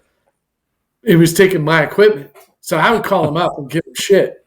I was like, hey, man, I got like the weapons racks are good to go. Do you want me to bring the keys down to Hohenfels so you can PCS with those? How do you want the weapons rack keys, right? Sure. He was like, yeah, screw you, man. This blah, blah, blah. So karma being what karma is, I didn't get to go to Wiesbaden. Yeah. I got orders like a week later to Bliss. All that smack you were talking. So I ended up with Chachi and Nick Sully out at Bliss, and we stood up the 7th ASOS. That's a good crew, man. That's a really good crew, you guys. The three of you. Yeah. We had a good time. And then I PCS back to Germany. Okay. Became the UCP functional manager. Nice. And then I got orders back to Bliss. Oh, really? Yeah. And Okay. at that point, I had made chief. So I became the squadron super at Bliss. And then I came out on the command chief list. And that's when Keebs Keebler, who I knew as a young captain, became the wing commander at Holloman, and he hired me to be the command chief at Holloman. Oh, okay. Yeah. Was he what was he flying at that point? He was flying Predators or MQ-9. He was a Reaper guy. Oh, okay. Yeah, he became a Reaper guy. So he went from an A-10 to You to to Reaper? Okay. Yeah. So I know a lot of the 810 guys have gone to 35s, but I Yeah. never heard one go that route. But Reaper. okay. Yeah. So anyway, became the command chief there at Holloman, which was uh, an eye-opening experience. I can imagine. So a lot of politics, um, a lot of airmen coming to you trying to get their way, and you're the command chief, and you're supposed to be taking care of everybody, right? Sure. So my first meeting as a command chief was the first sergeant's breakfast. So the command chief takes care, manages all the first sergeants, right? Yeah. So I had 27 first sergeants. Jeez. Right? And you know how first sergeants are. Sure. I had 27 of them, right? Man. You had to manage, right? So we're at the club, we're having a breakfast, got a 27 first sergeants, we're eating breakfast, whatever. And I'm a pretty good judge of people. Mm-hmm. And, you can just tell where your problems are going to be, right? Where your strengths, where your problems, just from talking to dudes. Mm-hmm. And one of them I could tell was going to be a problem. And during the breakfast, at the end, we get done, and one of the first sergeants like, "Hey, Chief, you're a TAC P guy. We've never had a TAC P background command chief. Never worked with you guys. Just looking on your philosophy on what do you think us first sergeants should be doing?" And I was like, "Really?" I was like, "How about you do your fucking job?" Right. Exactly. And then that's literally how I said it. And all of the first sergeants were like, whoop, they all stopped talking. Right? I was like, you're a master sergeant, we exactly. Have some senior master sergeant first sergeants in here. You guys have gone to first sergeant school. Right. You guys have people you need to take care of. I expect you to do your damn job. Yeah. That's what I expect. That's my philosophy. I expect you to be a good first sergeant. And if you're not, I'll replace you. Yeah. That seemed like a really ass-kiss kind of a question. Yeah. So I set the tone. Sure. That's right? Awesome. Yeah. From the get-go, right? And yeah, it was pretty good. The rest of the guys in that room were probably like looking at that guy like, what a jerk, what a dick. Like not you, but like the other guy, like what an ass kiss. Yeah. And everybody knew it too. Yeah. And he ended up being my biggest problem first sergeant. So I'd have to babysit him, and I'd have to go punch him in the face every once in a while. There's always that one guy that takes up like 50% of your all time. Your time. Yeah. Yep. Which is unfair to everybody else because they're trying to do their job. They have legitimate concerns, and you want to address everybody's concerns equally. But it's like this guy over here just can't get his act together, so you got to deal with him. Yeah. So I learned a lot about the Air Force while being. Yeah, go into that. Like, tell me about because essentially you've been in Army post the whole time. So tell me the culture. Dude, tell me how it was. It was totally different than what I was used to. Yeah. Right. And I explained to the wing commander when he first hired me, I was like, you do understand you're not getting an Air Force guy. You're getting a joint guy. Right. Who has a different mentality than 99% of the people on this base. So there's probably going to be some trouble. And he just started laughing. He goes, dude, I know you. He goes, I know your ethics and your morality and everything else. He goes, you can cause as much trouble as you want because I know it's going to be going in the right direction. Right. I was like, okay, perfect, blank check. Yeah, exactly. So, but as the command chief, I made it a point to go to everybody's workplaces. Nice. A lot of command chiefs don't do that. And I want to know what they're doing. Right. Because I haven't been on an Air Force base or a part of an Air Force base. I wanted to understand how it worked. Yeah. I was over at the loggies. I was over with the cops. I would stand on the gate. I went to the fire department and learned how to cut into a roof to get into a fire, right, with a chainsaw. That's I awesome. did all that. I went to the maintenance guys and I would load Hellfires on or BDU 50s on a freaking Reaper because we had the RPA training there. Yeah. You know, so yeah, I'll bet they love that. I'll bet they saw you coming in there, and yeah, of course, a part of them was like, "What the hell's the chief doing here, looking at my business?" But then they saw you and how you did how you approached it. It wasn't like scrutiny. It was more like, "Hey, tell me shit I don't know because I don't know what you guys do." So they probably appreciated that. Yep, exactly. Yeah. So my exec that I had. I hired. He was a instructor over at the MQ-9 squadron. Okay. Pilot, well, not a pilot. He was a sensor operator at the time. Really good dude, Chris Stevens, and he had triplets. Great kids, right? Yeah. Whenever I would like go to his house, it wasn't just like, hey man, I need you to take care of this or take care of that. I would go to his house and meet his wife and meet his kids. To this day, we still FaceTime, every couple months. And he'd be in the car and the kids are in the back seat. And they're like, Chief. That's awesome. So, yeah. But I got him he took care of me as my exec. Mm-hmm. I took care of him when I left. I got him into the enlisted pilot program. Nice. And he became one of the first enlisted RPA pilots. Oh, that's awesome. Yeah. So, to this day, so he is a contractor in North Dakota as an instructor for Global Hawk. He's a pilot instructor for Global Hawk. That's awesome. Yeah. That's really great. Yeah. But that was my mentality was you take care of your people, they take care of you. Sure. It had happened my whole career, and I just brought that with me when I became a command chief.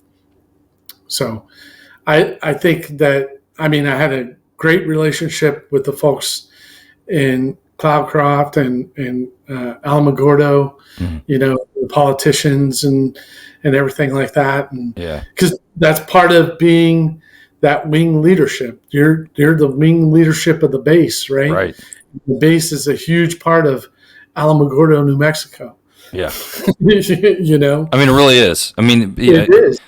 People don't realize that, the effect or, they don't the value of having a base outside your town.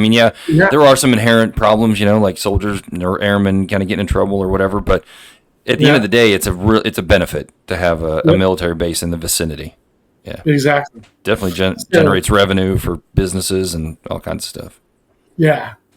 So my 2 years was coming up at Holloman, and the 12th Air Force Command Chief Jose Barraza called me up and he's like, all right, man, here's the jobs that are open for two-time command chiefs, mm-hmm. right? Or for your second job.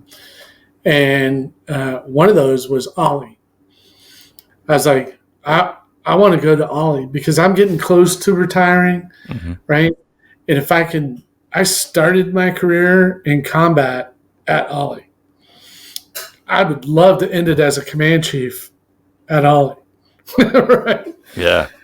And talk about going full circle on that. And I said, I got to talk to the wife and tell her I'll be deployed for a year. Yeah. Right. And at the time she was still, she was working at Fort Bliss. So we had a house down in El Paso from when we were stationed there. Okay. And so I called her up and I was like, hey, here's what they got. I said, I'm going to do this job. I'm going to do this job, but I really want to do this job, which is a year deployment to Kuwait. Mm-hmm. She's like, really? Another damn deployment? She goes, if that's what you want to do, go ahead and do it. And so I became the command chief at the 386 there at Ollie. I say that I chose it, but there's still an interview process for that, right? Sure.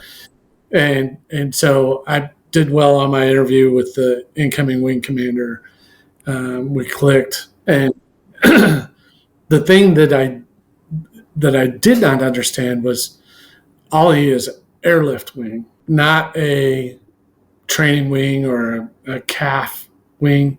It was Sure. an airlift, and I didn't understand airlift at the time until I went there. Oh, okay. And it was also unique in that it's a deployed environment, right? Mm-hmm. And 80% of the people in the wing are guard, and they Okay. would change out every 120 days. That had to be So rough. I had a new wing every 120 days. Was there any overlap at all, or was it just like a brand new wing every time? Was there any? It was like a week of handover. Jeez. We'd get new airplanes and everything. You were the continuity. You were the. The wing leadership was the continuity. Wow. That was it. So at Ollie, we had C-130s. We had a couple C-17s, but they belonged to IUD. There was a detachment from IUD there. We had a soft detachment that had AC and MCs. Okay.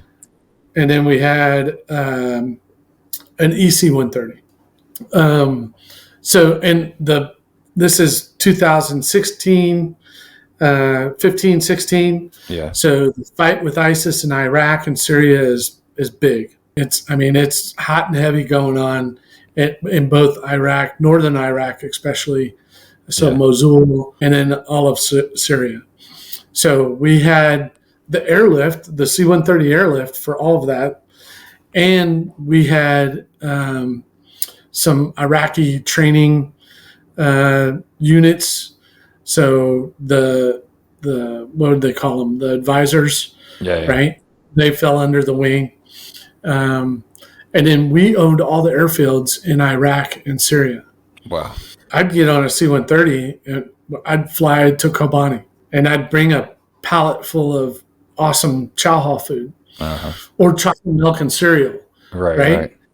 Things that those dudes weren't getting. And I'd push that shit out the door and be like, hey, here you guys go.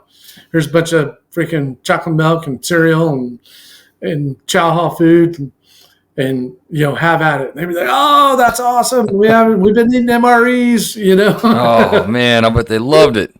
Yeah. So that's a part of what I did was going out, not just being at Ollie, but going out to where we had airfields and people and everything else, especially the ones that were in the fight. Sure. And then how hot it is in Kuwait. Yeah. Dude, one day, it's like 123 degrees out, and I volunteered to go do a 180-day inspection with a A1C on the flight line on the EC-130. Oh my God. So we're like changing the oil on the engines and all that shit, putting safety wires on and everything else. And it is hot. Like, oh my God, hot. and this airman is just doing his job, right? Yeah. He goes, I've never had a senior enlisted guy come out and help me do one of these. I was like, he goes, let alone the command chief. Right. And there's probably a reason for that, because it sucks. Yeah, it fucking sucks. It's horrible. Yeah. But I changed that dude's perspective. Yeah. By going out there and doing what he does. Yeah. You know what I mean? Yeah. Oh, I'm sure he had a new found respect for you. Not just you, but like chiefs in general. He probably before that they were some high up guy that he never talked to, and exactly kind of put a face on, kind of made it human. Yeah, humanized it a little bit. Yeah. So one of the things though that I'm pretty proud of has finally come to fruition. So we had some senators come through, and Ollie had some hard billets that were not great, but they were hard billets, Mm-hmm. or they were semi-permanent buildings, Okay. right? Which means they were basically high-end chews. Sure. And then, like the hospital was a permanent building, the wing headquarters was a permanent building. There was a few other permanent buildings, but mostly it was semi-permanent stuff. When you go over where the lower enlisted lived, they were still in tents. Jeez. Dude, we'd been in at Ollie for 20 years. Yeah. And they're living in tents with, you know, the tents I'm talking about. Yeah. With the air conditioning units sitting outside, you know, and they Right. got bunk beds, and that's how they live for 4 months when they're there. And I got angry when I got to Ollie. I was like, we've been here for 20 years and we haven't figured this out yet. Right. And we're not going anywhere. Right. Ollie is still there. Well, see, Right. that's probably the justification. Like back in the day, they're like, "Well, we're not going to be here very long, so we're not going to put any permanent stuff here." But then I run into the same problem all the time. It's like, dude, if you'd have just done what I told you to do 10, 15, 20 years ago, it'd be done by now. But now, you know, so anyway, go ahead. So I was at AFA in September this year, and my wing commander from Ollie is now a 3-star, and he's the 18th Air Force commander. Okay. Punk Bolton. And he's like, Pedro, you're not going to believe this. They just opened up all of the permanent buildings for the airmen for their quarters at Ollie. Nice. I was like, are you kidding me? It took another, 9 years to get it done. But meeting with those senators, and they're like, I told the wing commander when we knew they were coming in, Chief Master Sergeant of the Air Force comes in, K. Wright comes in. I was like, I don't care what else we show them, but we're not showing them anything shiny, right? We're showing them all the broke shit. We're showing them all the temporary stuff, and we're going to advocate to get some money so that we can get this shit fixed. Yeah. And the wing commander was like, yeah, I totally agree. So we took those senators and we took them to one of the tents where the airmen live. I was like, these things have been here for 20 years. How would you like to live in this for 4 months? And they were like, we'll get you the money. So Nice. they did. And they, no kidding, just opened it up this year. Oh, that's good. So I was like, it's a win. That's awesome. So then when K. Wright came through to visit, I had, been talking to the wife. I was like, hey, I don't think I want another command chief job. I said, I want to put my beret back on, go to a squadron, and retire out of a squadron. And she was like, okay, sounds good. She goes, talk to K. Wright and see where you can go. So K. Wright and I are smoking a cigar there at Ollie. He goes, where do you want to go, Pedro? And I was like, I want to go to Fort Campbell. I was like, 19th ASOS doesn't have a chief right now. He goes, well, that's not how shit works. I was like, I get it, right? I was like, I'm a 2-time wing command chief. I was like, I've got less than when I leave here, I'm going to have less than a year left, and I'll be at 30. I said, you could definitely, extend me out. I'll do what the Air Force wants me to do, and go wherever you want me to go. He goes, well, I was lining you up to go to 18th Air Force because you've been here, you understand the airlift stuff, and I'm, going to put you at 18th Air Force. I was like, yeah, I'll go do it if you want me to go do it. Yeah. But if you're asking Pedro what he wants to do, I want to go to Fort Campbell and put my beret back on and be with the dudes for my last year. Right. He goes, you're going to be a pain in my ass. I was like, I get it, right? I'll be a pain. But would you though? I mean, how much of a pain? I mean, come on. It's not much that of a bad. pain. Right? Yeah. I was happy as shit. Yeah. He sees the good in you. He wants you to go do that other good gig because you're going to do good things there. So I mean, those guys got to be a little selfish in that regard. Oh yeah. Absolutely. And K. Wright and I were in Afghanistan together. Oh, okay. Yeah. So when I was the group chief in Afghanistan, he was the AETF command chief. Oh, okay. Right. And we were in the same building together, smoked cigars every night. So I was like, dude, this is what I want to do. He goes, if that's really what you want to do, he goes, I'll make it happen. Cool. The next day, I had orders to Fort Campbell. Nice. See, that's what I'm saying. It's like there's he a little BSing going on there a little bit, but he could do it. He called AFPC and said, move Scott to here. And the next day, I had my follow-on out of Kuwait to 19th ASOS. Nice. So, PCS there. I walk in, and Shmails Koski is the squadron commander, brand new squadron commander, right? He'd been on the job a week. And I come in, drop my backpack off. I go in his office. I shut the door. I'm like, hey, sir, just want to clear the air, right? I said, you and I both know I can run this place. I said, but that's not my job. I said, my job's to take care of the dudes and take care of you and make sure we're successful. And that's what I'm going to do until I retire. Yeah. And he's like, oh God, Chief, I'm so glad you came in the office and said that. I was so worried. Was he worried you're going to take over and try to just butt heads with him, or what was the deal? Exactly. Yeah. Oh, okay. You got a 2-time wing command chief coming in to be a squadron chief, right? Yeah. And so I came in and was like, no, that's not my job. Oh, good for you, man. I'm sure that made it a lot easier to deal with. Oh, yeah. We're great friends still. So in fact, instead of having that underlying, like, what's going to happen, how, you laid it all out and kind of made it. Yeah. Yeah. Exactly. Cool. Yeah. Yeah. So, spent my last, 9 months there at Campbell. Did some good things. Like we fixed the bar up. Nice. Priorities. I love it. Yeah. I actually took my first 2 EPRs and framed them and put them in the bar. Oh, did you?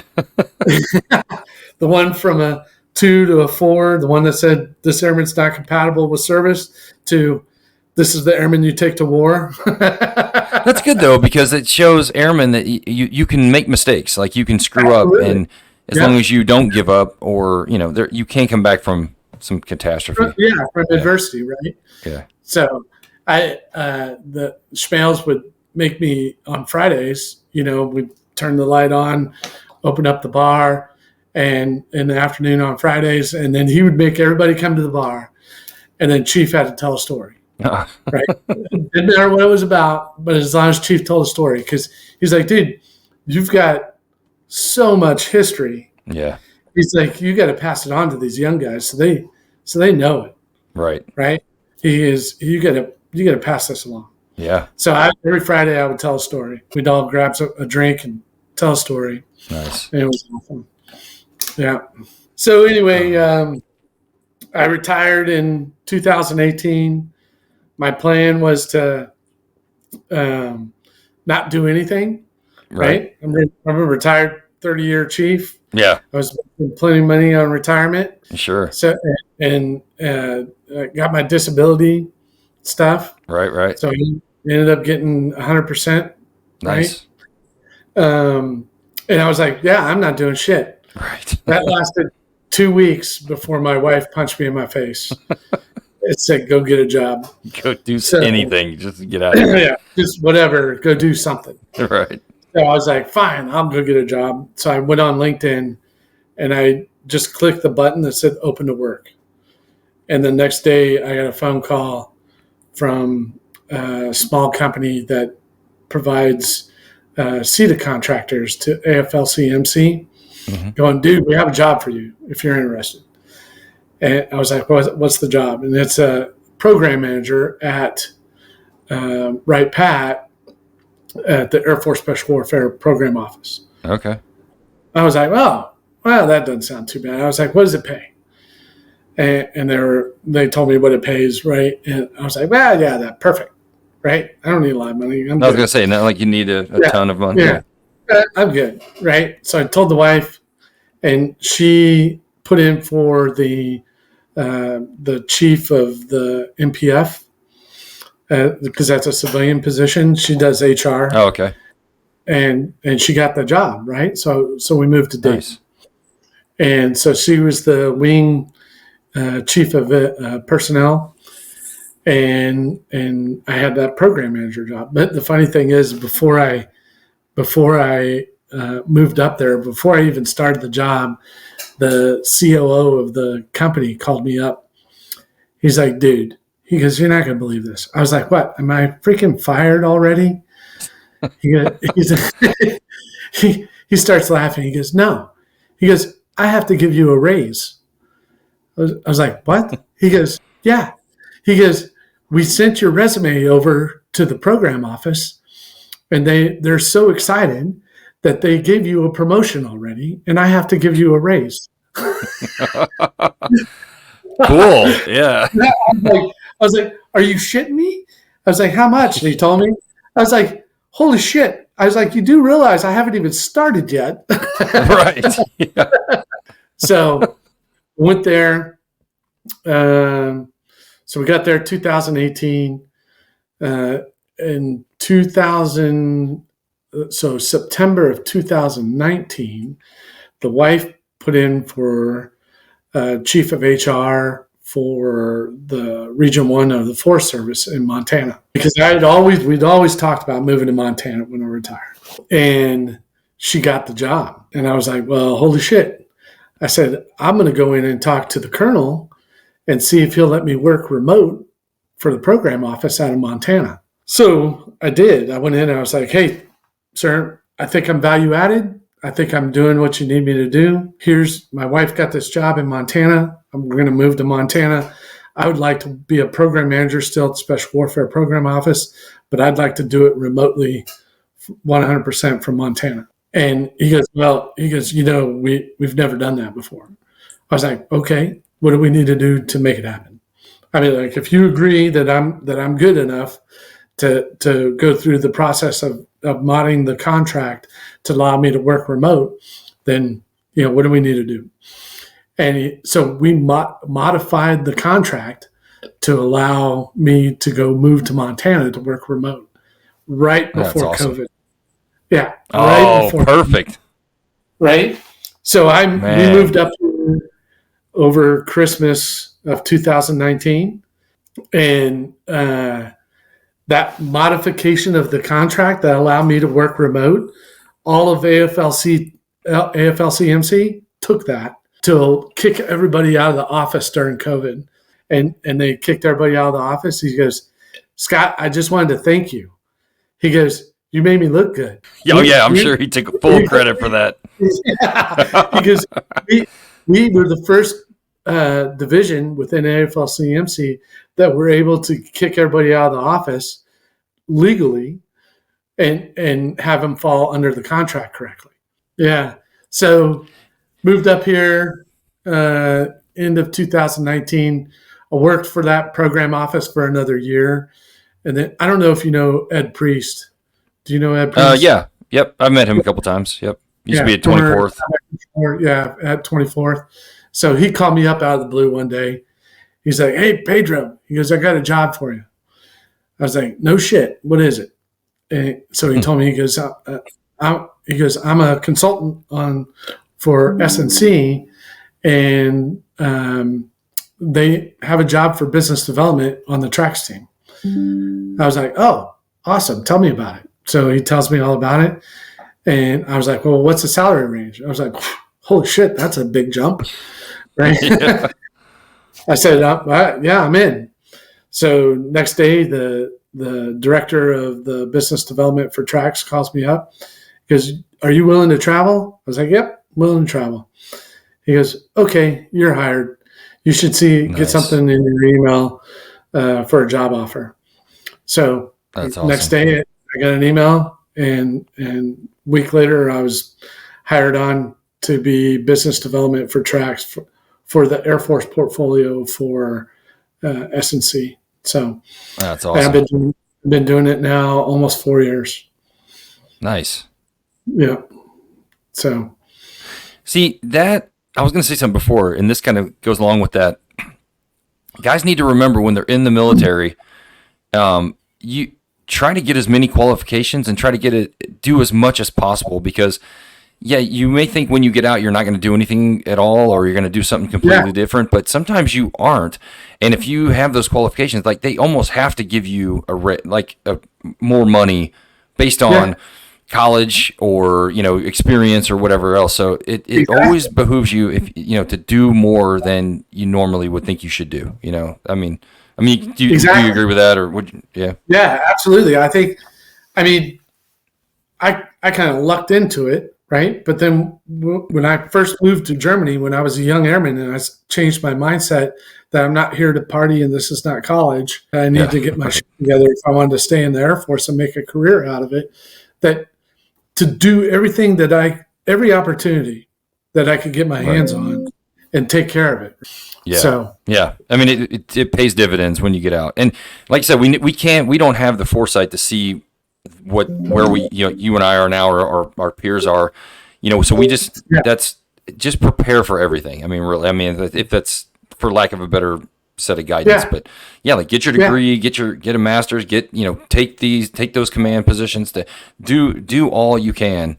Don't just, it's really cool to get your gun on all the time, but at the end of eventually you're going to have to do something else. Yeah. Yeah. Eventually you're going to have to be in the civilian sector, and what doesn't translate is blowing shit up. Right. Exactly. Shooting people in the face and blowing shit up doesn't translate to a civilian job. There's very few jobs out there that will hire an Air Force JTAC to go do that stuff still. That's very, very slim. Very, very finite amount. Right. Right. There are not a lot of jobs out there for that. Yeah. So, So man, we're happy. We when we moved up here, we bought a place, actually sight unseen, before COVID. It was 10 acres with a house and a shop, and it butts up against the Bitterroot Selway Wilderness. So there's 150 square miles of wilderness outside my back door. Nice. So we get bears and elk and everything else come through here. And when we first started, I don't know if you got a dog, but when I saw something out your back window there, was that your dog, or was that like a fox, or was that a wolf? We got 2 dogs. We got a miniature Aussie and a German Shepherd Husky mix. I was hoping, when I saw that, oh man, it'd be cool if a moose came by, or like some sort of caribou or something, an elk or something. I was because a lot of guys are going up there. A lot of guys are going up to Montana and Idaho and Wyoming, because it's like there's not a lot of people up there. There's a lot of wilderness. You can, it's a great place to live. It really is. Yeah. So the people are awesome. We have a really great social circle that we fell into when we moved up here, that have kind of brought us in, and now they're like family. In fact, everybody's coming over to my bar tomorrow so we can watch the Chiefs game. Nice. But and the politics are good. The cost of living's not bad. Mm-hmm. I guess would you have to stay out of Helena, in Billings and those bigger towns, or does it matter? No, it doesn't matter. Okay. Yeah. So we live about 20 miles south of Missoula. Okay. Right. And so I fly in and out of Missoula. The airport is 30 minutes away. Nice. I do a hop from here to either Denver, Salt Lake City, or Minneapolis. From there, I can get anywhere for work. We got razors and snowmobiles and all that stuff. We just, my wife loves wintertime, so in fact, we don't have snow on the ground yet, which is unusual. But like the first year we moved up here at this time of year, we had over 2 feet of snow on the ground already. Really? It stays until April. Yeah, right. But we love it up here. Dude, last year they refunded us. There was a budget surplus. So so normally the government would be like, oh, good, we have extra money, we'll spend it on something else, right? Right. Not Montana. They sent everybody a check back for the surplus. They did the same with property taxes. I've heard nothing but good things about Montana, for real. I got a couple of buddies that live up there, and they got nothing but good things to say about it. Yeah. So maybe we should cut that part out. That way, you don't get a bunch of people up there and crowding you out. What's also cool is, so I live in the Bitterroot Valley, so it's the same place they filmed Yellowstone. Oh, okay. The ranch they filmed Yellowstone show at is about 30 miles south of here. Oh, really? Yeah. there's a former Delta Command Sergeant Major that lives half a mile down the road from me. Oh, no kidding. Yeah. There's a former CCT guy who lives about 10 miles south of me. There's a bunch of dudes that we have our own little, retired military circle Sure. that we stay in touch with. Dude, these dudes have plans on how to block off the valley and survive. Right? Just in case the world goes to shit. And Yeah, you never know what could happen. Yeah, for sure. And that's the draw, I mean, not to get too dystopian, but they're like, well, if anything goes bad, we're in a good place right here, as opposed to living downtown in a big city and you're kind of at ground zero. You guys are kind of away from it, and you don't have to. You have a little buffer, I guess. Oh yeah, yeah, yep, yeah. And there's survivors here, sure. Right? That's awesome. You lose the power in a big city for a week. There's not too many survivors there. Right. I know. I know. It's crazy to think about, but is it really? It's not. You know what I mean? It's like you never know. You never know what's going to happen. I'm not a prepper or anything like that, but I do know how to survive. Right. And I'm in a good spot to do that. Yeah. You got to think. You have to think. I mean, because it may not be like a civil war. It may be an earthquake. It could be a flood. It could be any. I mean, there are natural disasters that occur that cut people off from stuff. Oh yeah, and you never know what the enemy's going to do. Right. It's true. Yeah. It's true. So doing, are you familiar with Trax? Not really. So it's a TDL data translation data layer between like Link 16, VMF, Saddle, all the different. Oh, okay. Yeah. Now that you mention that, I'm a little familiar with it. It shares the data between disparate. Networks, okay. Right. Which is 100% necessary. I mean, that's been the biggest complaint is like, why are we all using these different things? How do we get them to talk to each other? Yeah.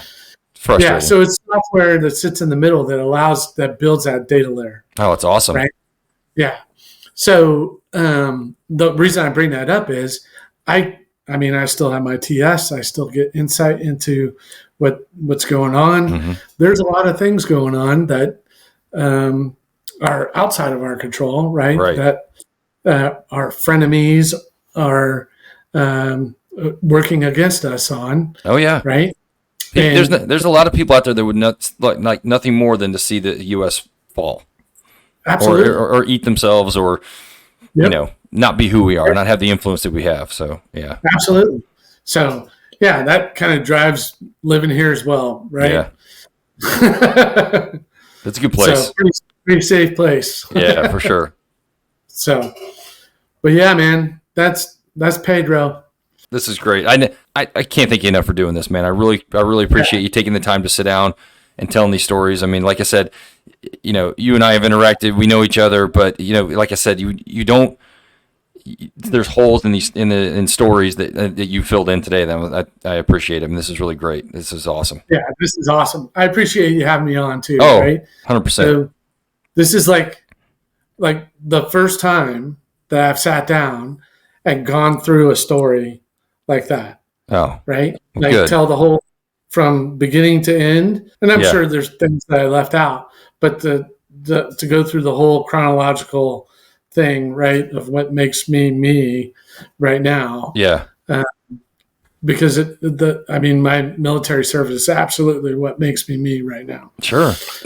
And it's like that for a lot of guys, and that's kind of why I started this thing. I wanted people to have an outlet or an opportunity to kind of capture that whole story, so other guys could hear it, or their family, or whoever. I mean, it's just such a great part of history what you've done, you yourself, not forget about the career field, but you alone, along with the other guys that have been on here. I mean, you guys are part of history, and you and I say this all the time, and I don't know how people feel about it, but if it wasn't for TACPs, there's a lot of wars that wouldn't have been won at all, or if not at all, but it would have been harder to win without guys like us. Yeah. So exactly. When you have free thinkers that have the kind of firepower behind us, right, that are able to get to a successful mission execution, mm-hmm. right, with who without us would not have, right? Yeah, exactly. It would have been a hell of a lot tougher. You'd have lost a lot more guys.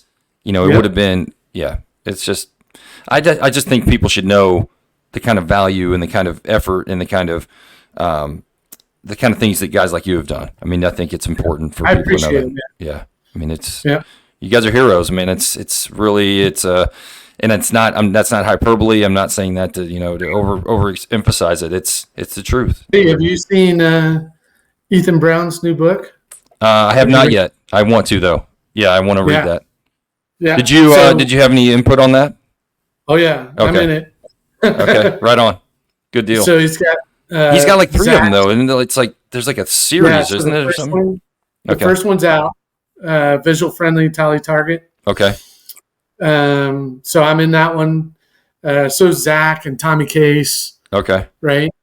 And then I talked to Ethan a couple weeks ago. He's like, dude, he goes, I'm taking your Desert Storm story, and we're starting off book 2 with your Desert Storm story. Nice. So I guess I'll be in that one too. I talked to him a little bit ago when he was putting out all that info, and I'm trying to get him on here I think he wants. I don't know if he wants to wait until it's out, so maybe he'll want to come on here now. But I'd love for him to talk about it and kind of get the word out about it. I think it's important people read those books and that. And what's the other one that Steve Call wrote? What's that one that he wrote?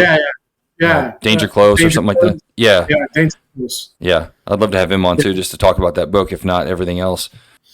All right, awesome. brother.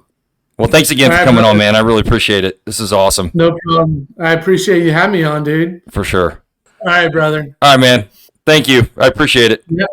Hey, send me the link. Well, I guess I can find it. I know how to get to your site. No. I'll for the rest of the episodes or yours. Oh yeah, for the rest of the episodes, I got that. But I'll you got it edited or whatever, send it to me and I'll go through it. Yeah, I'll put it on a Google Drive and then I'll send you the link and then you take a look at it. Send me the timestamps and I'll cut it up and go from there. Perfect. All right, brother. Sounds good. All right, man. All right, brother. Talk to you later.